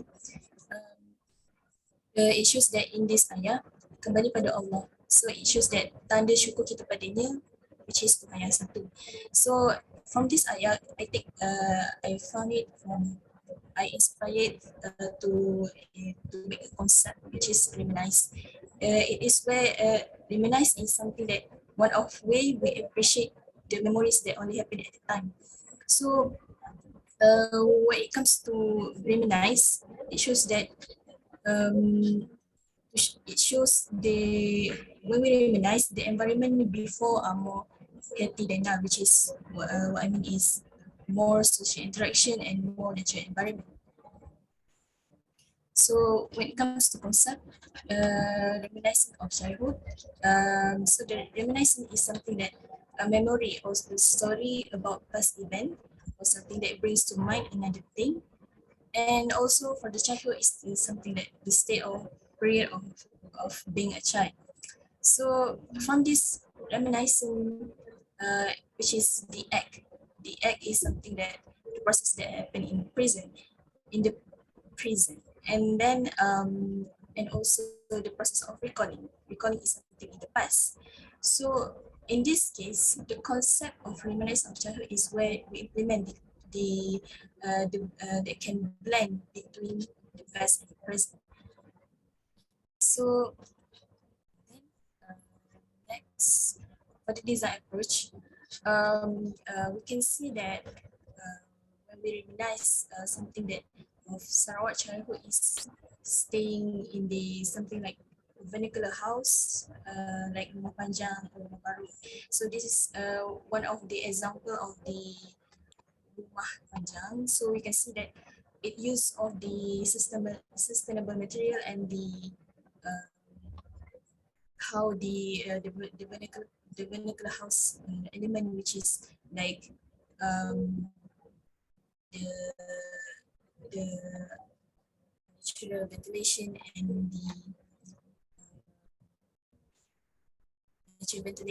the atap yang like pitch roof, something like that. And then from that, I take data from the bunker, which is gasing.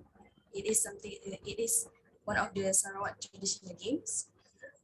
So what makes gasing of Sarawak is different than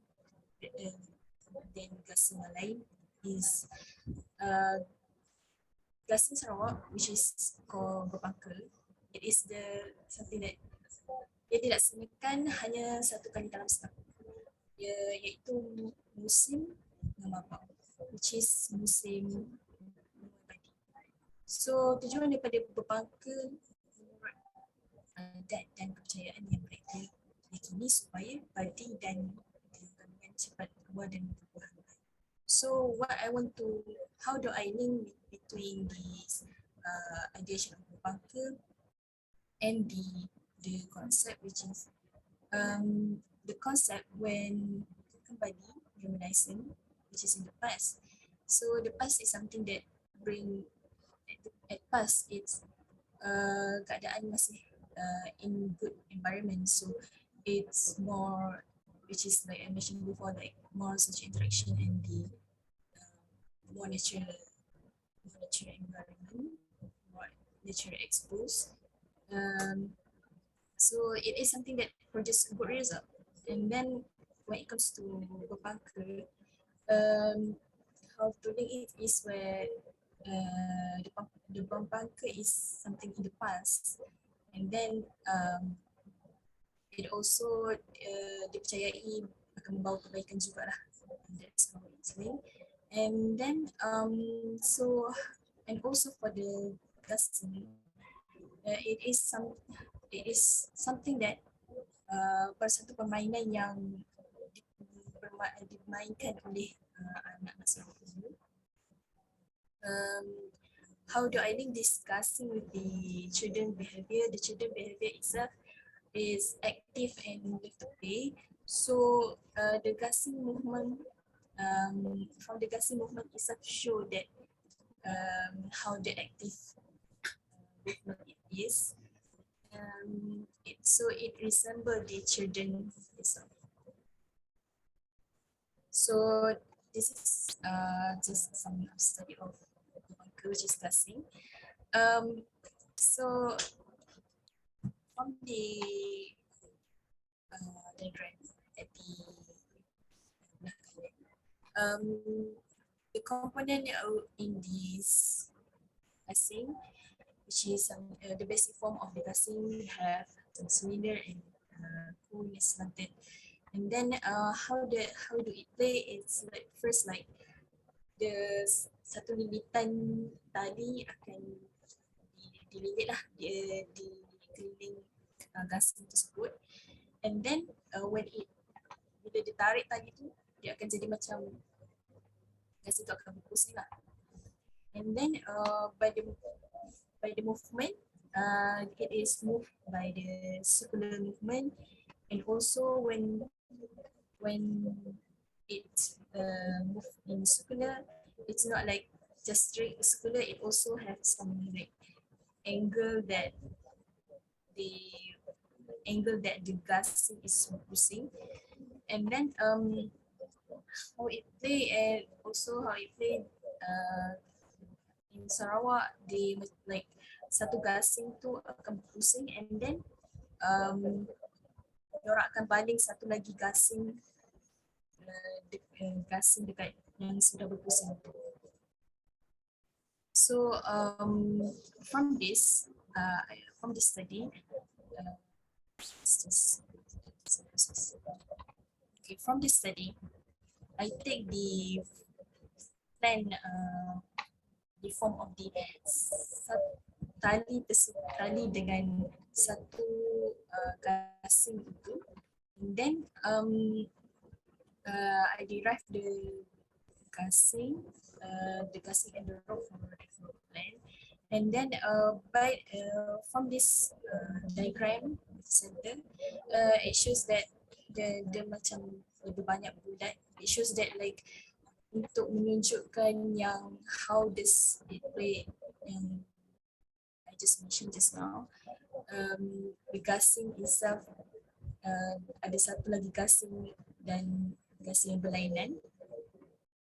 So it is lining at the tali of the gasing tu supaya it linked, and then I derive it more to make it more keras, and then also for the form of the gasing itself, I derive it from the gasing to make the form of the building, which is the basic form of the cylinder gasing, and then at the bawah gasing tu dia macam ada satu yang benda yang stabilkan dia, so that one I derive it to make a column for for the roof. It's like how it mengimbangkan satu gasing tu, and then I derive into my building, which is like yang mengimbangkan satu building tu with the roof. That's why I make it here, and then for the column I make it into curvy because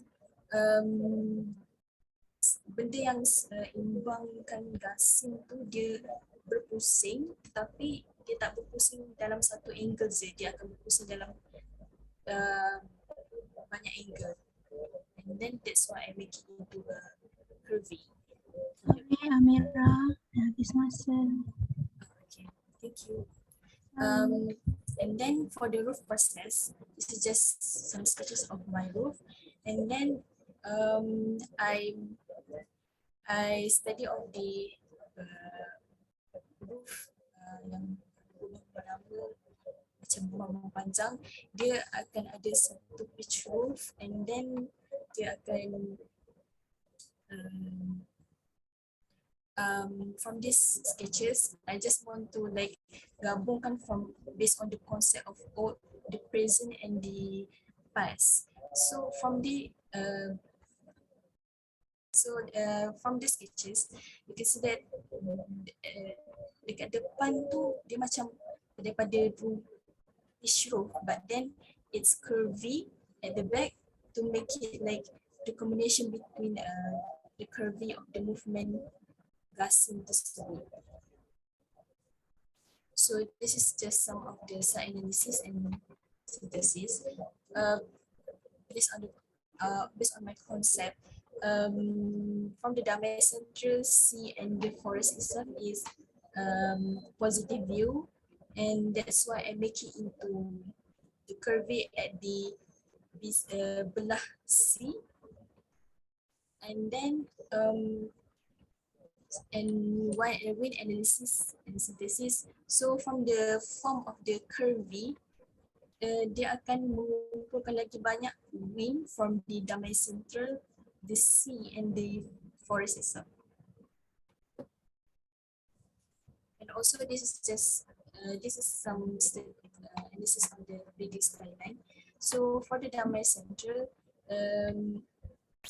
this is the site. The site itself. So this just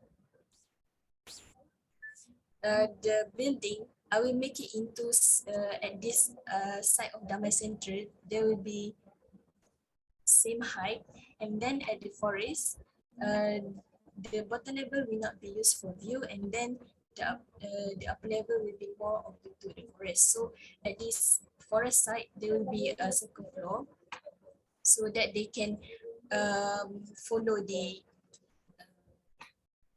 site context. And then for the sea, there will be also 2 floors. So that they can have better view of the sea, and then and also at this the roadside there will be less view to it. So this is just a bubble diagram. We skip this one. This is the site plan. This is ground floor plan. So first, the visitor will come at here at the lobby at the front. And then at the center, there will be some open space. The cafeteria will be at the sea side, and also for the waiting room. And the classroom and workshop will be at the Dharma Centre. It's like seolah-olah yang orang yang datang daripada Dharma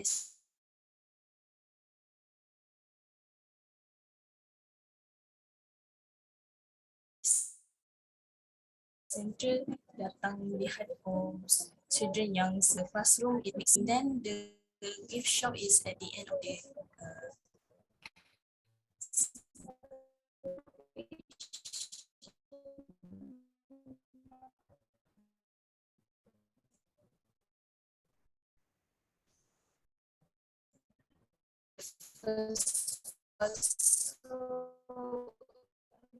the gallery is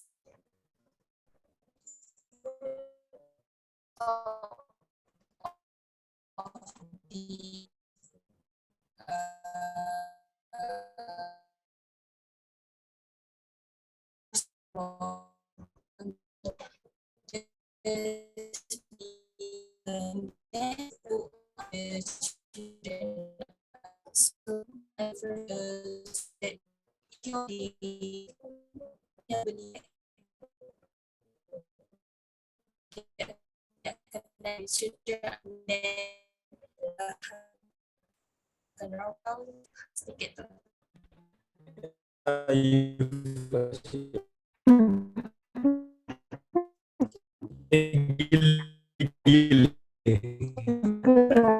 To have something like, you know, very first, like, okay.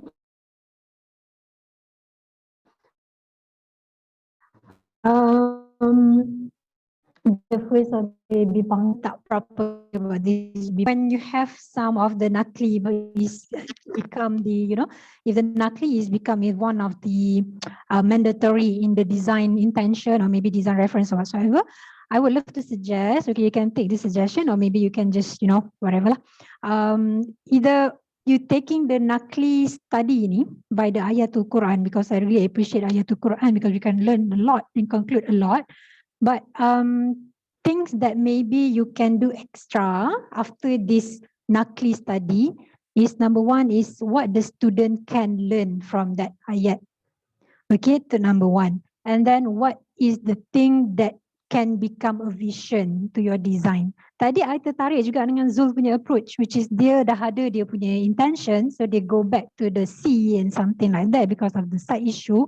Cuma lack a little bit in terms of the understanding of Nakli in terms of the children, okay, not the arts by itself, okay, but this is good for a start. So maybe can become an approach if you do this Nakli, because Nakli on the Ayatul Quran, you have to very be careful, because you cannot make a decision or make an understanding by your thoughts, because when you want to kupas satu-satu Ayatul Quran, it has to be judged in terms of the sunnah, in terms of the what are the ulama say.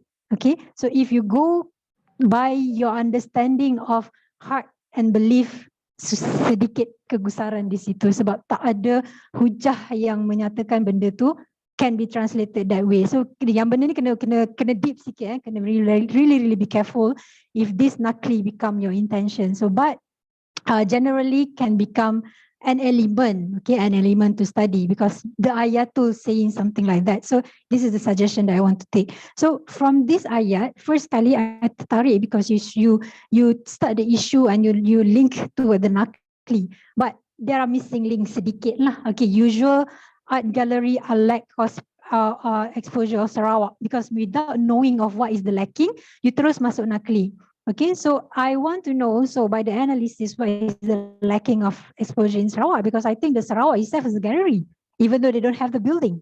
Okay, everywhere is a gallery, because the lifestyle is the gallery too, because I can see what can be represented by their culture, the wearing, the nature, that is Sarawak. Okay, so they are gallery by themselves. Okay, and then when you start to relating this kind of ayat to Quran reflect to the lack of exposure, I think there are some missing links. So kat mana you nak relate?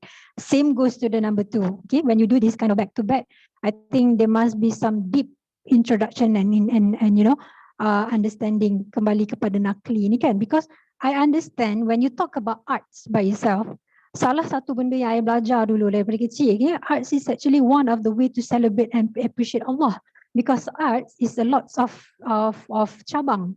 Okay, not only the arts in terms of the, you know, culture yang cakap tadi kan, yang gasing whatsoever, arts in terms of what. So which kind of art that representing the nakli that you are talking about, and what is the arts that your intention, okay, but your intention finally clear lah.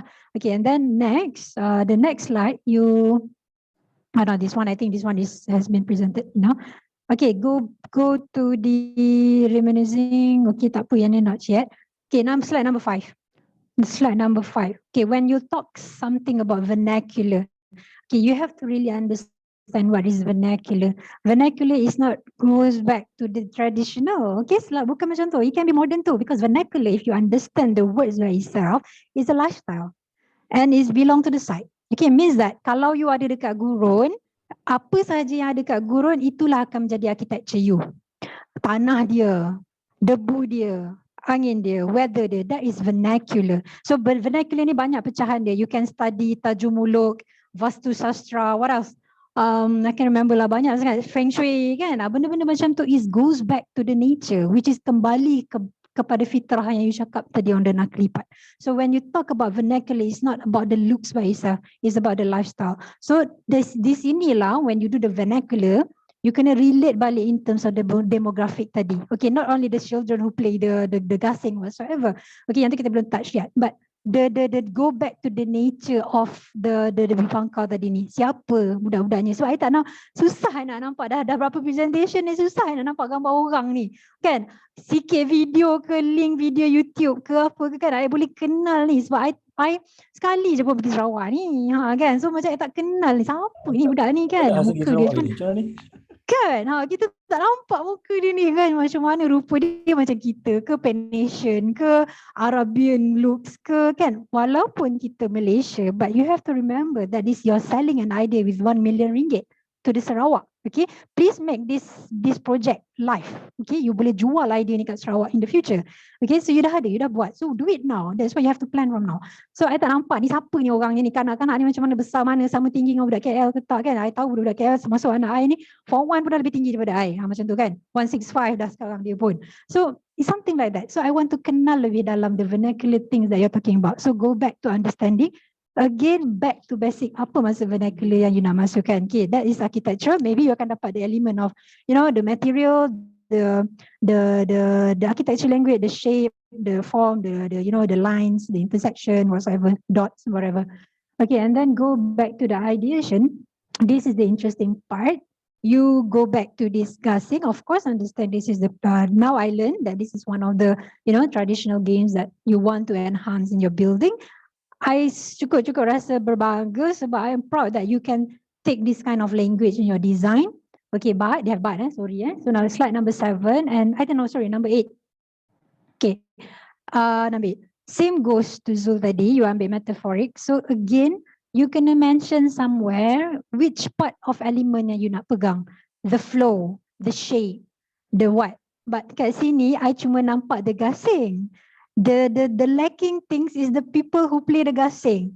Berapa besar dia request on the length, berapa banyak dia nak play, sebab I know nak play gasing ni, you kena depa you punya kaki tangan tu. I tak tahulah kalau I ni mungkinlah pendek kot kan, 2 meter 3 meter je perlu I nak baling, that kind of thing. But how big the anthropometric that you really need. So when you do metaphoric ni, you kena betul-betul go back, apa benda you nak, apa benda you nak adapt. Okay, the spaces ke, the lifestyle ke, the colour ke, the architecture ke. So you kena senaraikan inventory. That's why you kena faham apa tu inventory tadi. Sebab in this inventory akan goes back pada inventory set yang you pilih tadi. Not the analysis yet, because the analysis will come the impact of this game to the kids. Ataupun ini memang center yang kalau I pergi Sarawak, this is the must place saya kena pergi, yang macam tu lah. Okay, so that is one thing. So you letak sikit je lagi. You ada slide ni, you just add on the anthropometric. Means that the person that you want to celebrate, not the client, the person, the target user yang nak buat benda ni. So by the end of the day, before you go the site zoning, you dah dapat the brief spaces yourself. I'm not sure about the brief space yang diberi daripada studio, either you can against it or you want to change whatever, and I'm sure. Tapi you must have your own decision of spaces that you want that really representing your idea. Okay, even though, because when you understand the typology of the gallery, the 60% of the spaces of that typology must represent that typology. Sama juga macam cakap tadi, kalau you nak buat masjid, the 60% of the spaces mesti represent the typology. So kalau you buat gallery, the 60% on top of the demand spaces that you required for displaying whatever ni, okay, this must be represent 60%. Sometimes you don't need an office pun, because the whole thing is an office by itself. Okay, that's how you interpret the architecture. Okay, and then go to the side zoning. Okay, I can see yang tu ke, analysis very good. Okay, cuma stop here. I daripada tadi nak tanya sebenarnya, ni junction apa ni? Okay, sebab when you play with the shapes, okay, why this is not incorporated with the shape? Okay, why and why? So that's why I'm been thinking, apa function benda ni sebenarnya? Kalaulah dia sebuah junction, or you can turn it as an urban language that become part of your design, you can respect to, kan, masuk ke dalam you punya design whatsoever. So this I think tak salah pun, kan. So I just want to know, kalau dia katalah dia junction pun, sebab I tak nampak ada analisis kat sini tadi, katalah dia junction pun, how does this impact of junction maybe can become a gateway, can become the landmark to your site, kan? You can pinjam dia the same language and then it spread out until you're here. So this is the site zoning. Site zoning ni tak semestinya ada spaces yet. It's a zoning of what your intention, this is to public, this is to what. Benda ni yang lacking sangat dengan student. Mana-mana student I pergi memang benda ni, I'm not sure how they input, but this is the lacking part. So macam mana dia nak zonekan site tu supaya the spaces yang kecil-kecil bubble ni akan works. Macam tu. Okay, so I think and then you have the vertical zoning, slide number 10, betul tak? Okay, which is good. You ada reflect. Cuma I tak sure, I memang suka lah nak ada protruding then, and then what happen when we see here and what this sea can belong to here. Are you going to do something under this? I'm not sure. So this is the design that you can always ask yourself as a student, what's next? So benda ni nak buat apa? So what's next? So what's going to happen? So you can ada this critical thinking of WH question in yourself when you design. Okay.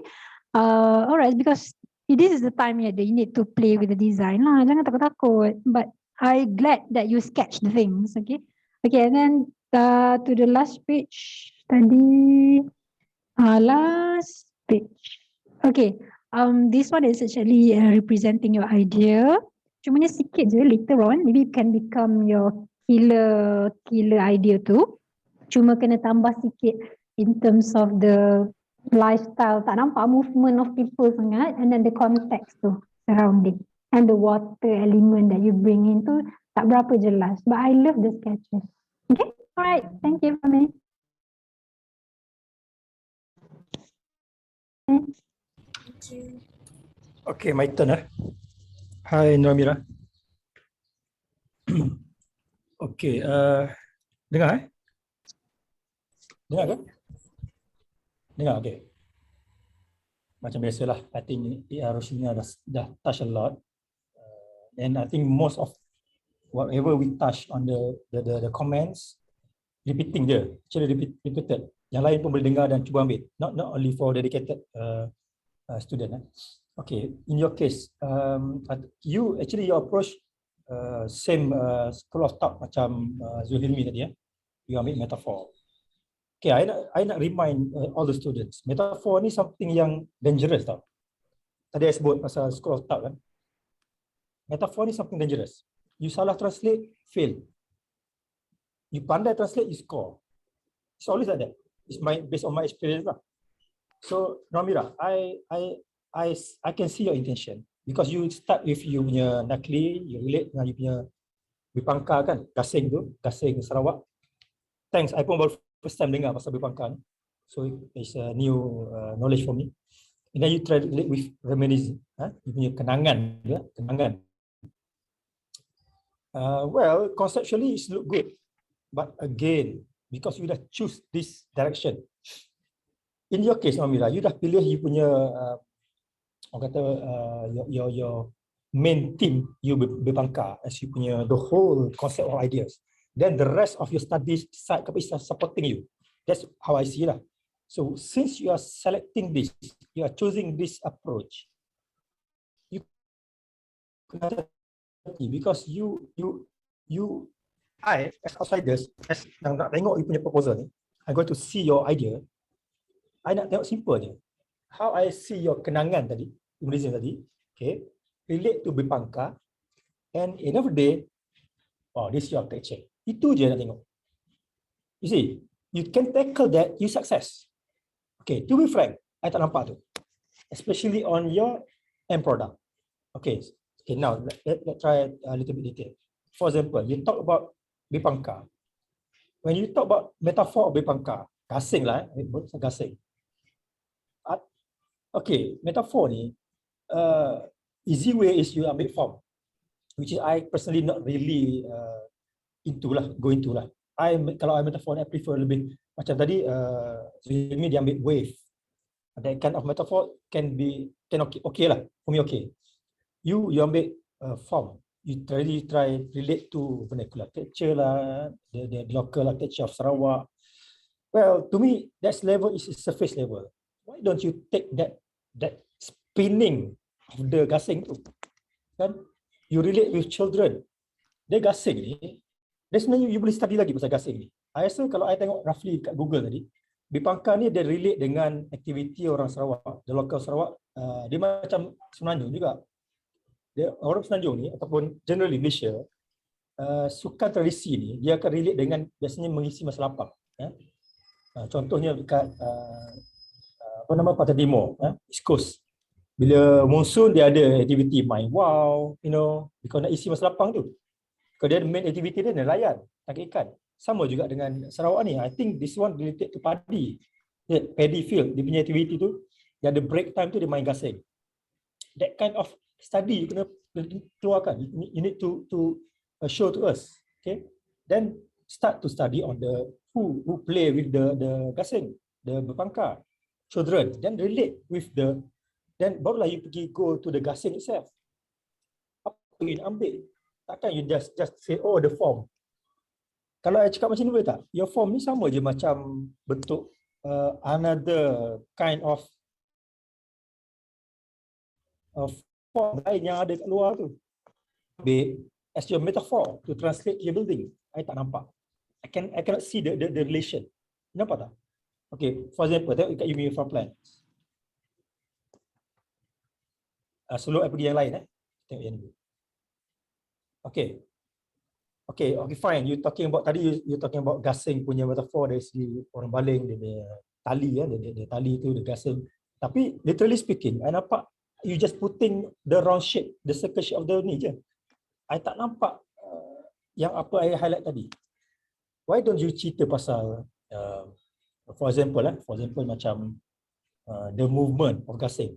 Why don't you talk about the revolving platform, for example? Macam restoran kat sisi tu, kat tower tu, revolving kind of thing relate to children, for example. That kind of thing is patut you express. Then people, bila datang, when they come to your building, oh, you see, they experience people go through your art gallery ni. Bro cerita pasal gallery lagi ni. You talk about gallery, you walk, your children, the scale, the height, the playground, that kind of thing you could relate. You know, you been gasing tu. By the time you can relate that, the missing, I can see the missing link lah. Point to point. If you success to relate this point, then you success lah. And then barulah pergi ke benda lain. Macam tadi, harus sebut pasal you buat study tadi kan. Macam tadi yang cabang tu, yang for plan site study tadi. Mana cabang tadi yang harusnya tegur tadi. This one. Mana datang line tu. That kind of things. Macam I sebut sikit pasal Zuhilmi, dia sebut pasal exist, dia sebut pasal catchment. Okay, at least there's some relation to the site, to the context. Okay, you saw view. You punya site facing sea tu semua dia view. Adakah itu direction dia? Dan bila direction dia, line tu, how that line relate to your buildings? And relate to your form yang you nak create tu. And you can cerita pasal bipangka tu. That's why I said, bipangka gasing you is a dangerous. But if you, your direction is correct, and you are choosing the right word, right approach, then going to be success. For the time being, I cannot see that. Your building tu, your final product, I cannot see that. Belum cerita lagi pasal yang I sebut tadi, pasal site, pasal client, pasal user, and user, the children that going to use this. How your building tu, pasal takkan you sebut pasal kenangan, pasal reminiscence, pasal gasing, kenangan, relate pula pasal gallery, lack of exposure lah, bla bla bla. How that things in a way your building going to resolve the problems, give benefit to the users, to the children especially. You faham tak? You nampak tak? That apa yang I comment. I tak nak go detail lagi pasal lain. I think the rest I dah sentuh tadi pasal anthropometric studies itu pun kena sentuh. Mungkin you should have that showcase area, orang main gasing, all those things kena ada lah. Dan relate to children tadi. The rest apa lagi? I think yang tadi sentuh pasal vertical context, okay lah. Tapi again, you punya building tu, you kena hati-hati. You make a product tu. Because you are choosing this direction tau. It's quite dangerous lah. It's quite, kalau you success, you berjaya. Itu je. I think that's all lah. Thank you.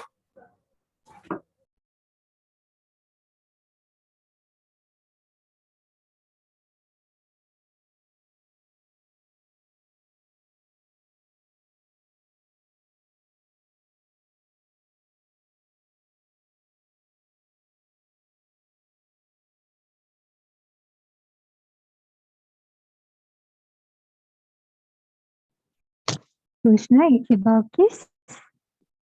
Yes. Can you hear me? Can you hear my voice? Yeah. So I'll start to share my screen right now.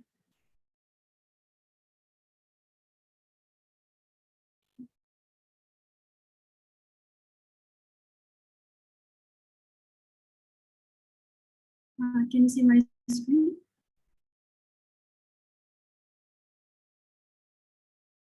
Okay, so Assalamualaikum warahmatullahi wabarakatuh, and a very good afternoon to all the panels and all my friends. So today I will be presenting my design for the Sarawak Children's Art Gallery. So my name is Sidibatis Management and my metric number is 120066. So moving on. So the brief design is, the point of this project is to make a Sarawak Art Gallery, which is situated in Sarawak and made specifically for children. So I specified the stages of children. So we have a newborn, infant, toddler, preschool, and school age, and also adolescent. And the targeted users for the Children Art Gallery is children and also adults. For the children, it's included toddlers, preschool, school age, and also the adolescents. So next, the Nafi studies that is used in this design is from Quran verse 14:3. That they are the ones who favor the life of this world over the hereafter and hinder others from the way of Allah, striving to make it appear good. It is they who have gone far astray.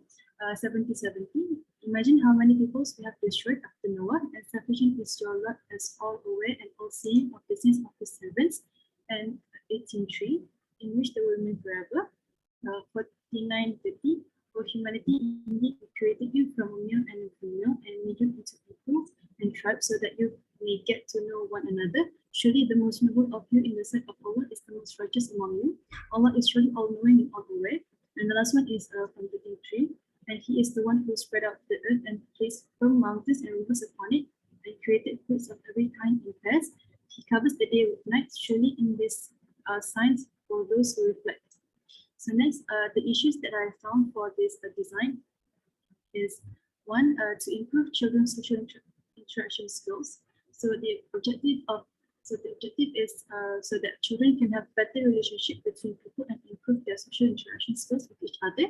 So the solution to this issue is to have activities that can make the children interact and improve their social interactive skills in between the children and also in between children and parents. And the activities that I propose is crafting Sarawak crafts with the parents, painting some Sarawak arts, and also learning to dance Sarawak dances. Next issue is usual art galleries are not suitable for children because some of them does not follow the children's ergonomic. Because as you can see, some galleries sometimes they put the exhibits higher than them, so maybe some of them cannot see the exhibits. Also, the art galleries sometimes are not safe for children and not suitable for children's development, which I focus here is their social interaction. So the objective is to design a children's art gallery which is suitable and pleasing for the children. And the solution is to make all the art and activities accessible and enjoyable for the children, and also to use child-sized furniture so it will be safer for the children and also suitable for them. So the exhibits that I propose is having some interactive exhibits for the children, some do your own art section, immersive exhibits, interactive walls, touch the art, interactive stairs, interactive floors, and also some sensory activities and also sensory parts for the children. The next issue is usual art galleries are boring and unattractive for the children. So the objective is to design a children's art gallery which is attractive and pleasing for the children. So the solution is to use many bright and vibrant colors that can stimulate their brain and make it more attractive, and also to incorporate some interesting patterns within the building. And also the next issue is to usual art galleries does not expose the Sarawak culture, especially to the children. So the objective is to incorporate Sarawak culture and arts in the art gallery, which can expose to the children more about Sarawak. And the solution is to incorporate Sarawak patterns within the design, and also make Sarawak related activities for the children. So the concept that I chose is collaborative arts, which I found from Surah Hujurat verse 30. So kami telah ciptakan kamu dari lelaki dan perempuan, dan kami telah menjadikan kamu berbagai bangsa dan bersuku kuat supaya kamu berkenal-kenalan dan beramah mesra antara satu sama lain. So the first point is from, dan kami telah menjadikan kamu berbagai bangsa dan bersuku kuat. So from this ayat, I put it for the design, which is from one form to another form, and how to get from one shape to another shape is by collaborating together to form a new form. And the next one is the arts. So there are so in arts they have various colors and also various types. and some plan, and it includes dances, exhibits, and also culture. And the next one, supaya kamu berkenal-kenalan dan bermasyur antara satu sama lain, social interaction. So where people can collaborate together, and people is the children and parents, and how do they collaborate together is through activities. And the next one is from Surah Ar-Ra'd, verse 3. Dan dialah yang menjadikan bumi terbentang luas dan menjadikan padanya gunung-gunung terdiri kukuh serta sungai-sungai yang mengalir, dan dari tiap-tiap jenis buah-buahan dijadikan padanya pasangan dua-dua. So the keyword is tiap-tiap jenis. So arts are various. There are dances, crafts, and drawings. And also from the arts, I can produce the facade for the building, and also the interior and colors of the building, and also the Sarawak culture itself. So combining both of this is a collaborative art. So from the design, it is a space that collaborates with arts, which from, like I said, one shape to another shape, and also the arts itself in the exterior and also the interiors, colors and patterns, and also the colors and also the Sarawak ornaments, and also the social aspect, which is by creating activities that the children can communicate between each other and also their parents by using arts, and by that is using the exhibits and also activities. So therefore, that is how I got the concept of collaborative arts. So the ideation is Tetris. So it is from the Quran verse 18:4. Mereka tinggal tetap dalam balasan yang baik. So as we know, the Tetris, the sifat is sifat Tetris ni melengkapi and collaborate. So from one block of Tetris, they can form into a new form, and how it works is they collaborate with each other. So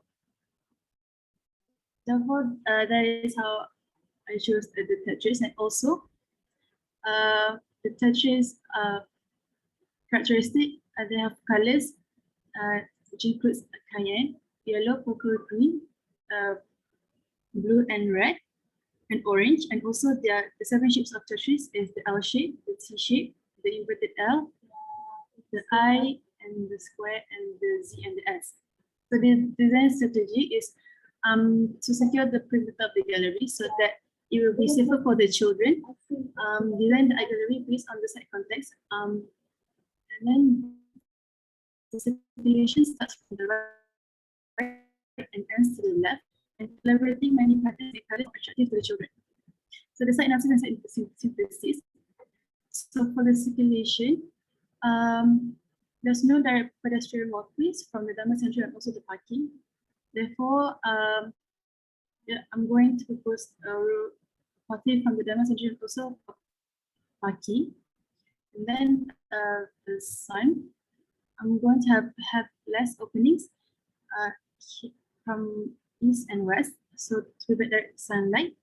And also for the wind, I'm going to prioritize opening facing south and west, and also some moderate opening at north and east.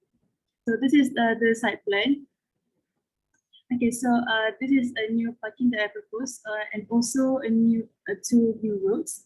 So people will come from here, and this can be accessed to the services route right here, and also here people can drop off. This must be a drop off, and also they can go park their car here, and then they can go to the main entrance of the gallery, and also people from here can also walk through here. So so from the circulation from right to left is here is the right. So they are going to start from here, and then after they finish going through all the galleries and the class and also some workshops, they will end their tour here. So it's from the left. And also keeping the site design according to the site context is I preserve the trees. So I preserve the trees. Design by design. Okay, next. So this is the ground floor plan. So this is going to be the ticket booth. So people will go in, and this is the ticket booth, and then they are going to go upstairs because the children gallery is on the second floor. I specified the second floor just for the gallery, and it's going to be the toilets. It's going to be a door, and they can go here and also the users people with disabilities toilet. And then there is going to be the management office, the pantry, this is the services area, and you can go out here and here, and then so the idea is so the second floor here. So the kids and the parents will go up here and enjoy the children gallery, and then they will go down, and then they will go straight to the cafeteria, or they can also go to the children workshop, and then after they finish, they can go to the gift shop, and soon they can finish their journey at the gallery. So so I had trouble with rabbits. So this is the only form that I managed to do. So it's going to be looking a bit like this.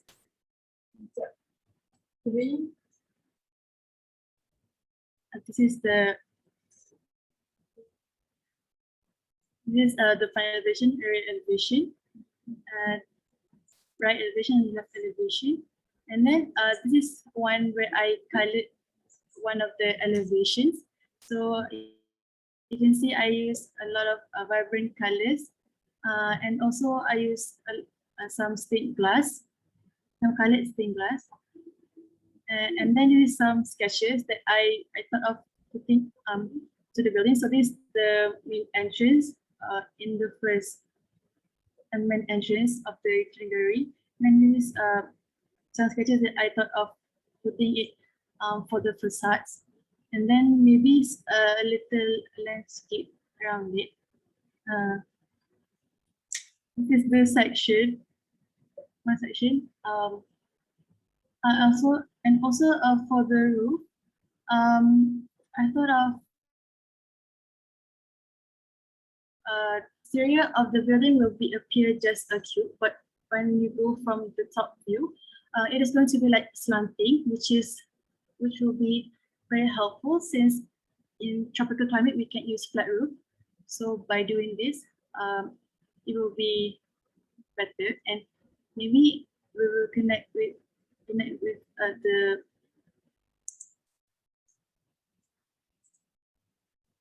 and then the river will go to the pathway that will lead to the gutter.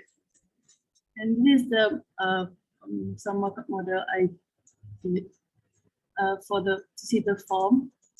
And that's all from me. Thank you.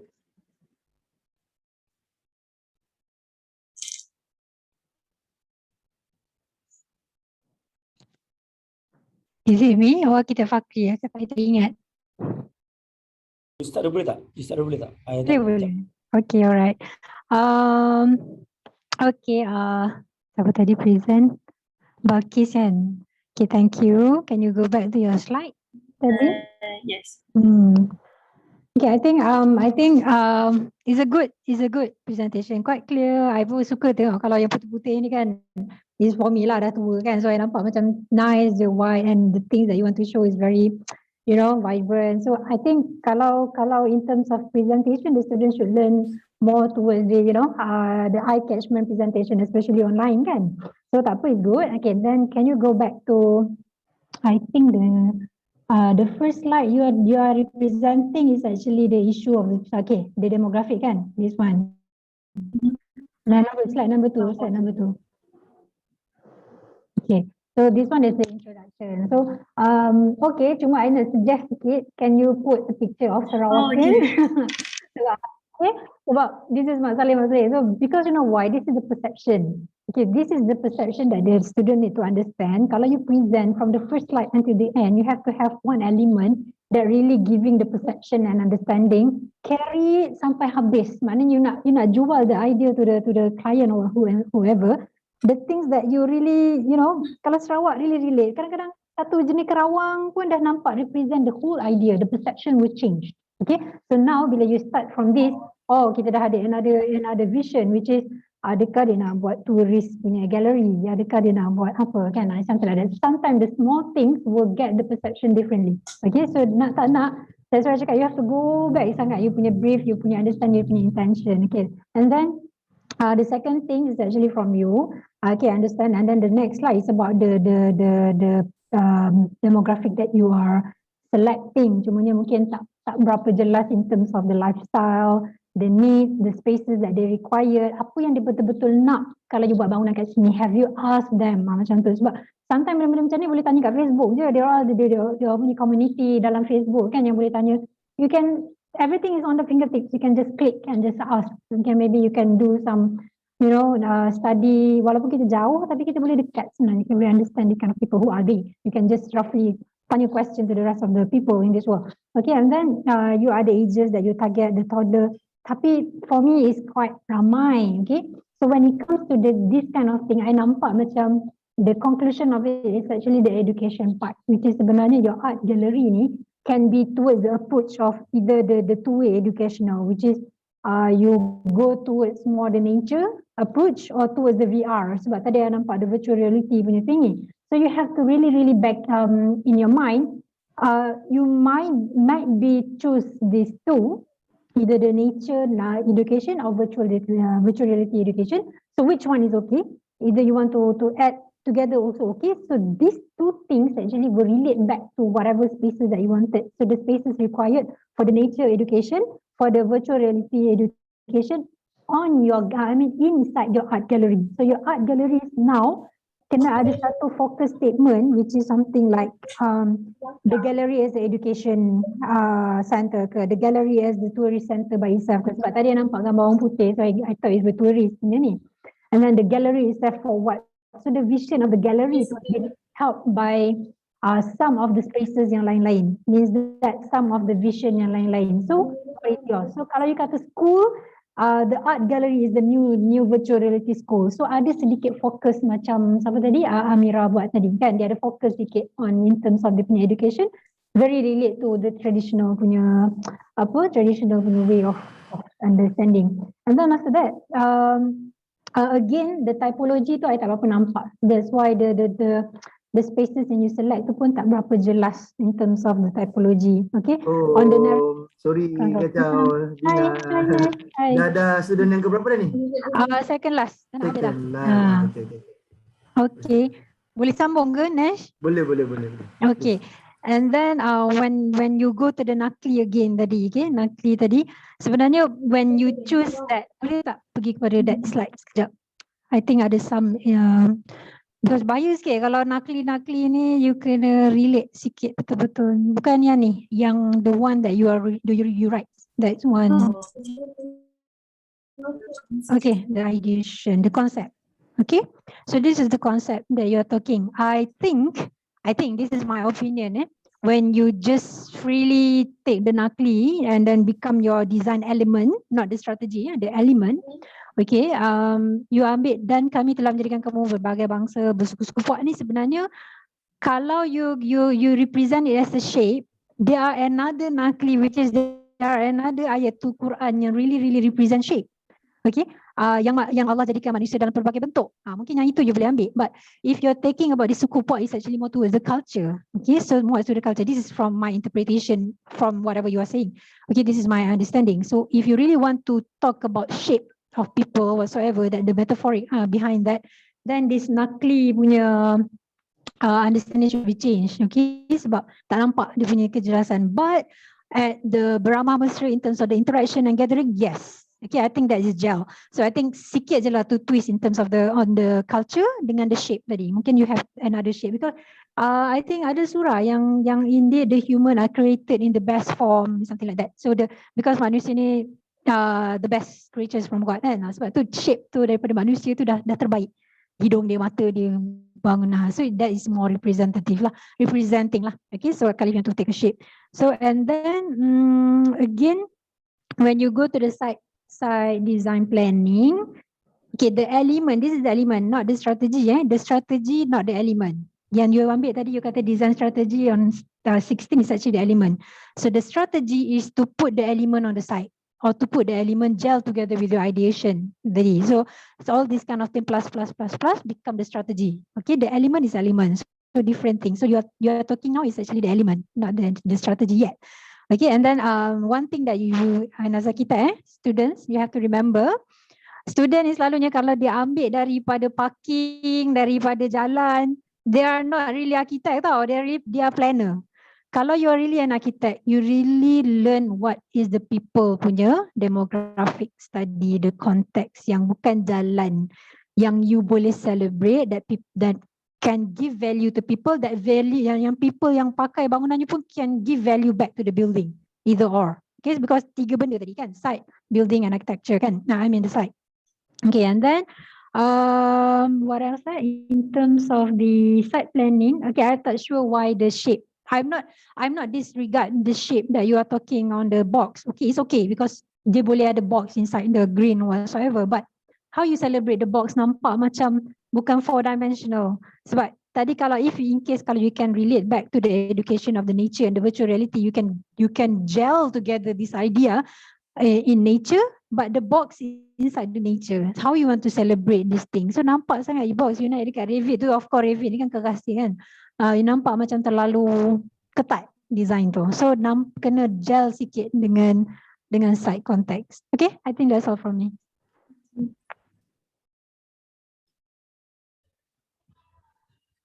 Okay, my turn. Kita pun dah masa dah kuat ni, dah 10 tadi. Okay. I try to touch yang mana penting lah untuk you, Balkis. Nak clear apa semua tu, sebenarnya dah sentuh, I tak sentuh. I think the one you should understand. Site matters pun, I think apa yang kita tegur tadi pun sama, the same things repeated again and again. Cuma nak specific to you punya whatever yang you done for this one lah. Okay, I straight go to your intention of design, whereby you choose you are using the words collaborative arts, kan?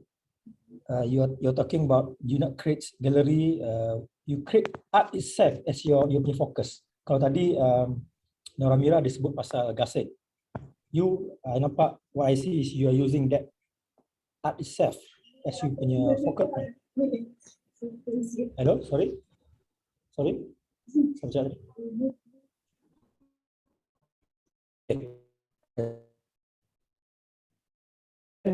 Way you nampak actually your program is your focus for this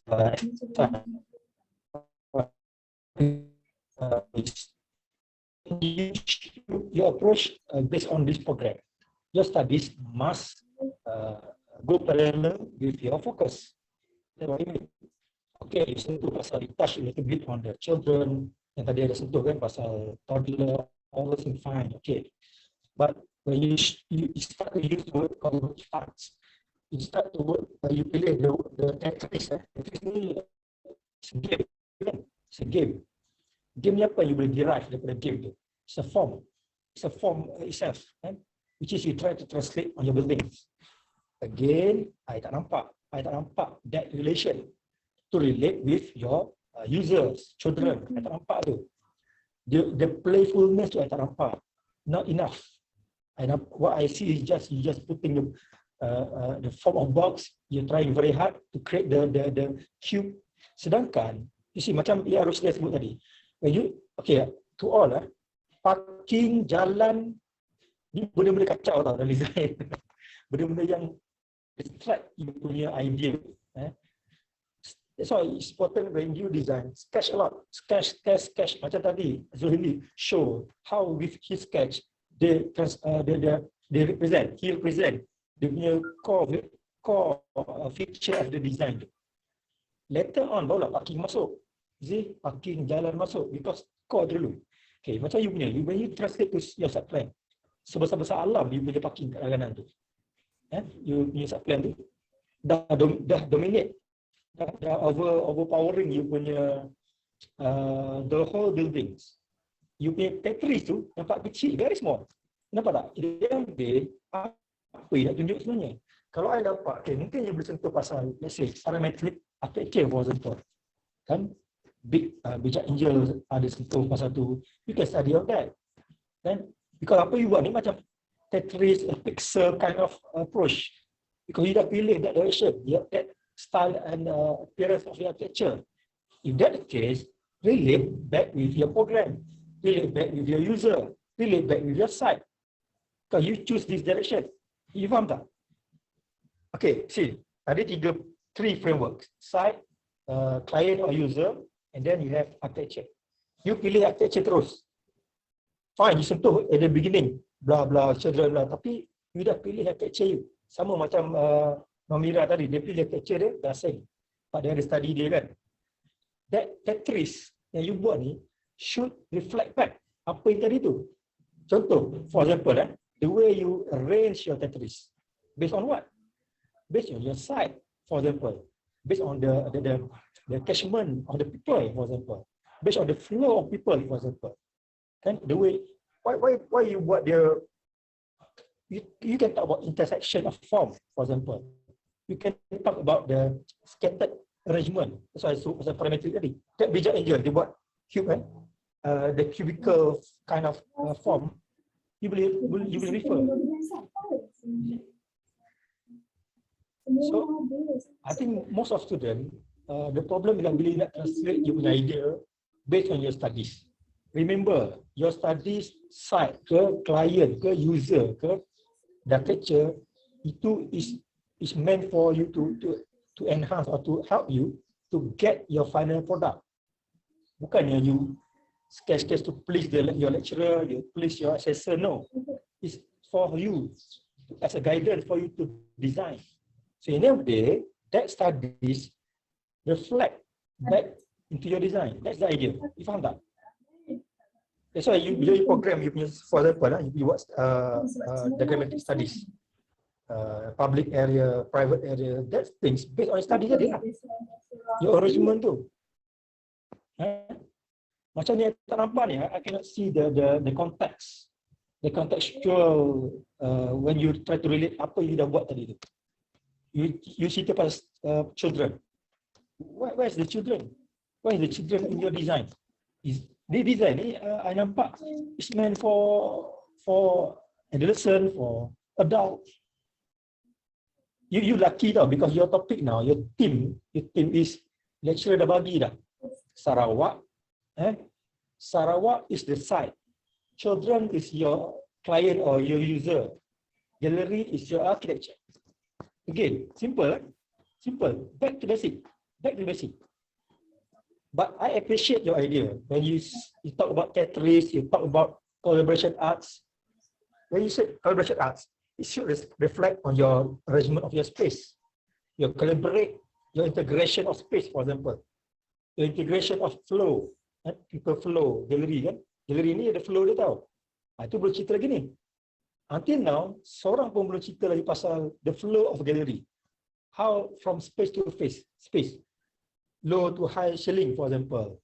And the dramatic experience of gallery. Seorang pun belum sentuh lagi. Kita baru sentuh pasal awal-awal je ni. The really beginning of the study je sebenarnya. Kita boleh cerita lagi pasal the architecture of gallery. The typology of a gallery itself. Belum lagi. Most of you belum sentuh lagi. In a way for you to get the excellent marks, you're going to cover all the topics. Remember? Okay, that's all.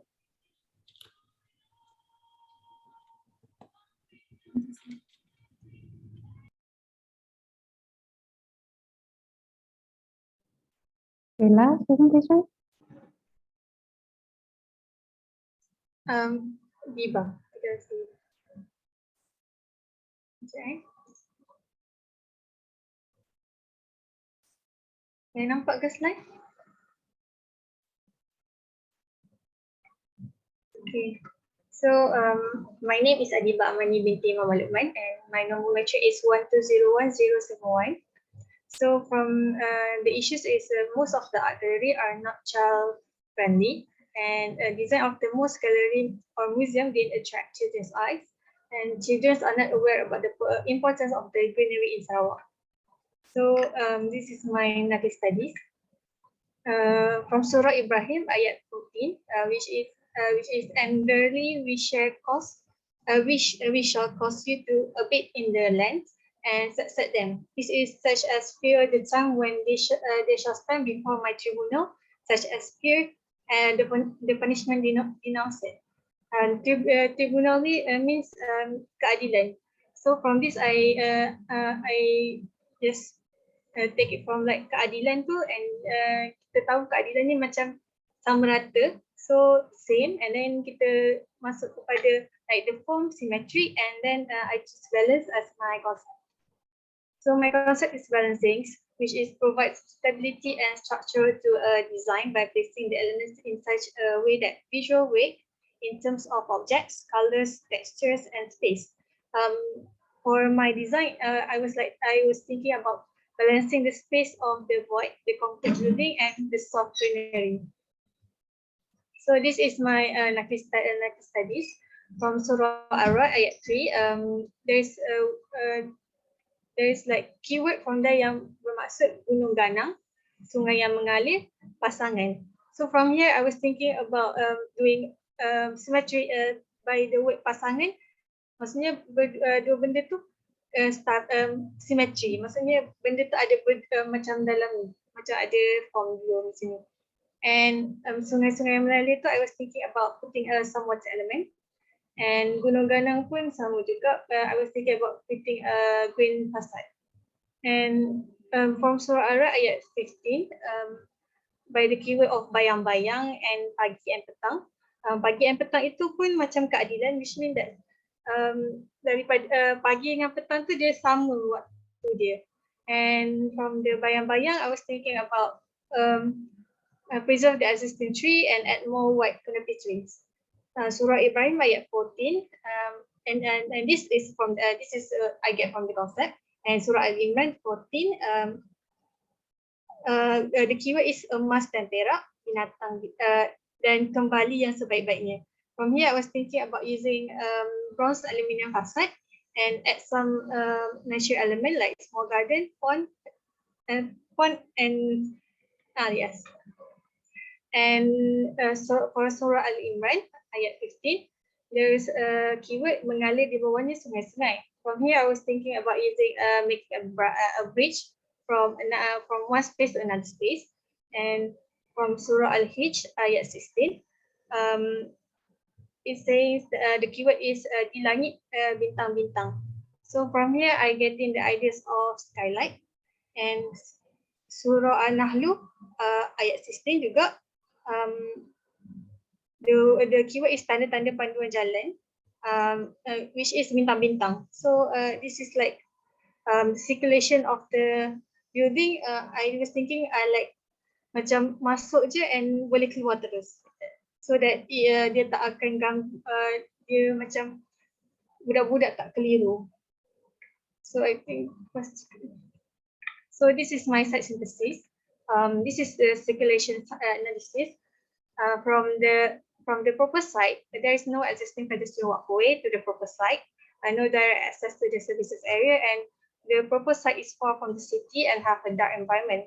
So from here, I was thinking about, and the synthesis I get from here is to propose pedestrian walkway by connecting with the existing walkway to proposed site, and propose services work that connect from parking area to our service site area, and add some lamp posts beside the pedestrian walk.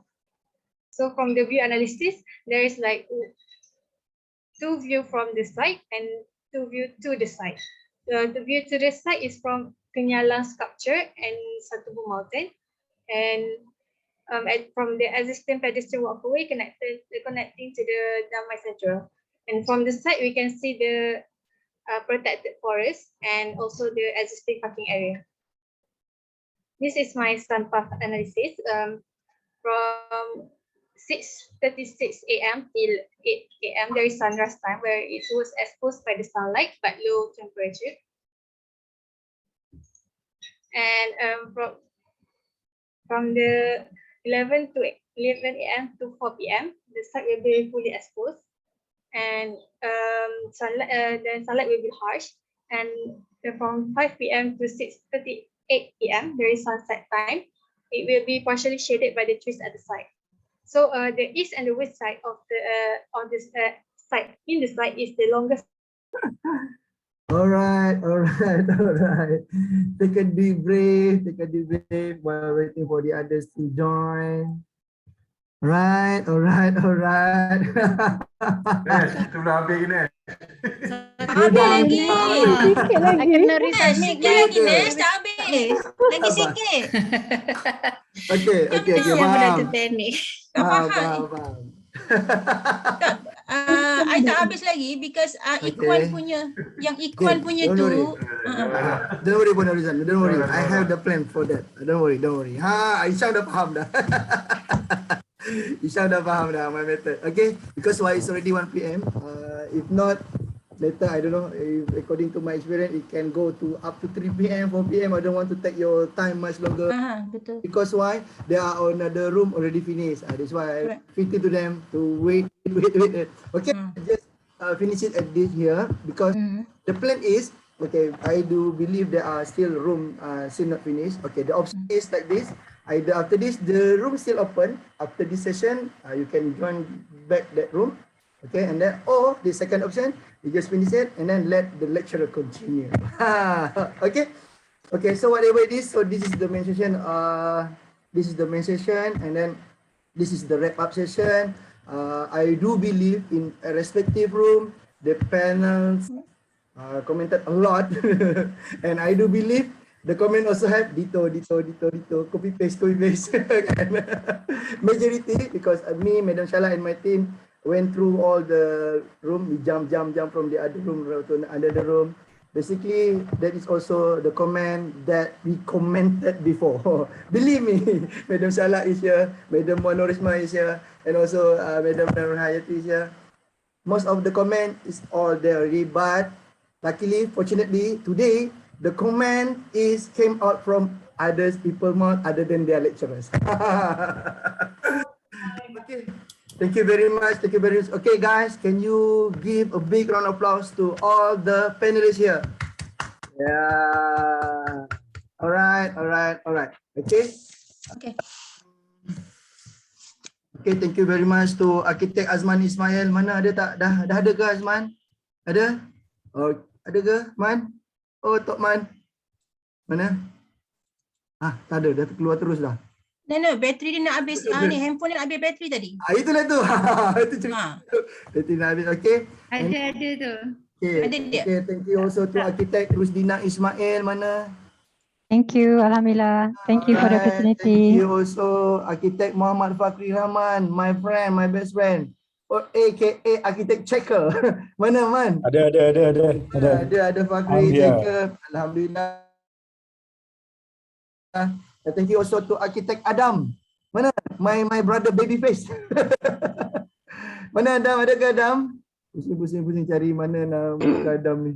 Adam kata dia have to leave kan? Itulah tu. Okay. Thank you also to my brother here, Architect Muhammad Saifullah. Okay, Architect MSR. And also thank you very much to Architect Hanita Harun. Ada ke? Masih ada lagi kan? Kalau ada saya sikit, banyak sangat dalam skrin. Okay, Architect Anita Harun, and also thank you very much to my brother here, Architect Muhammad Isham Syahari.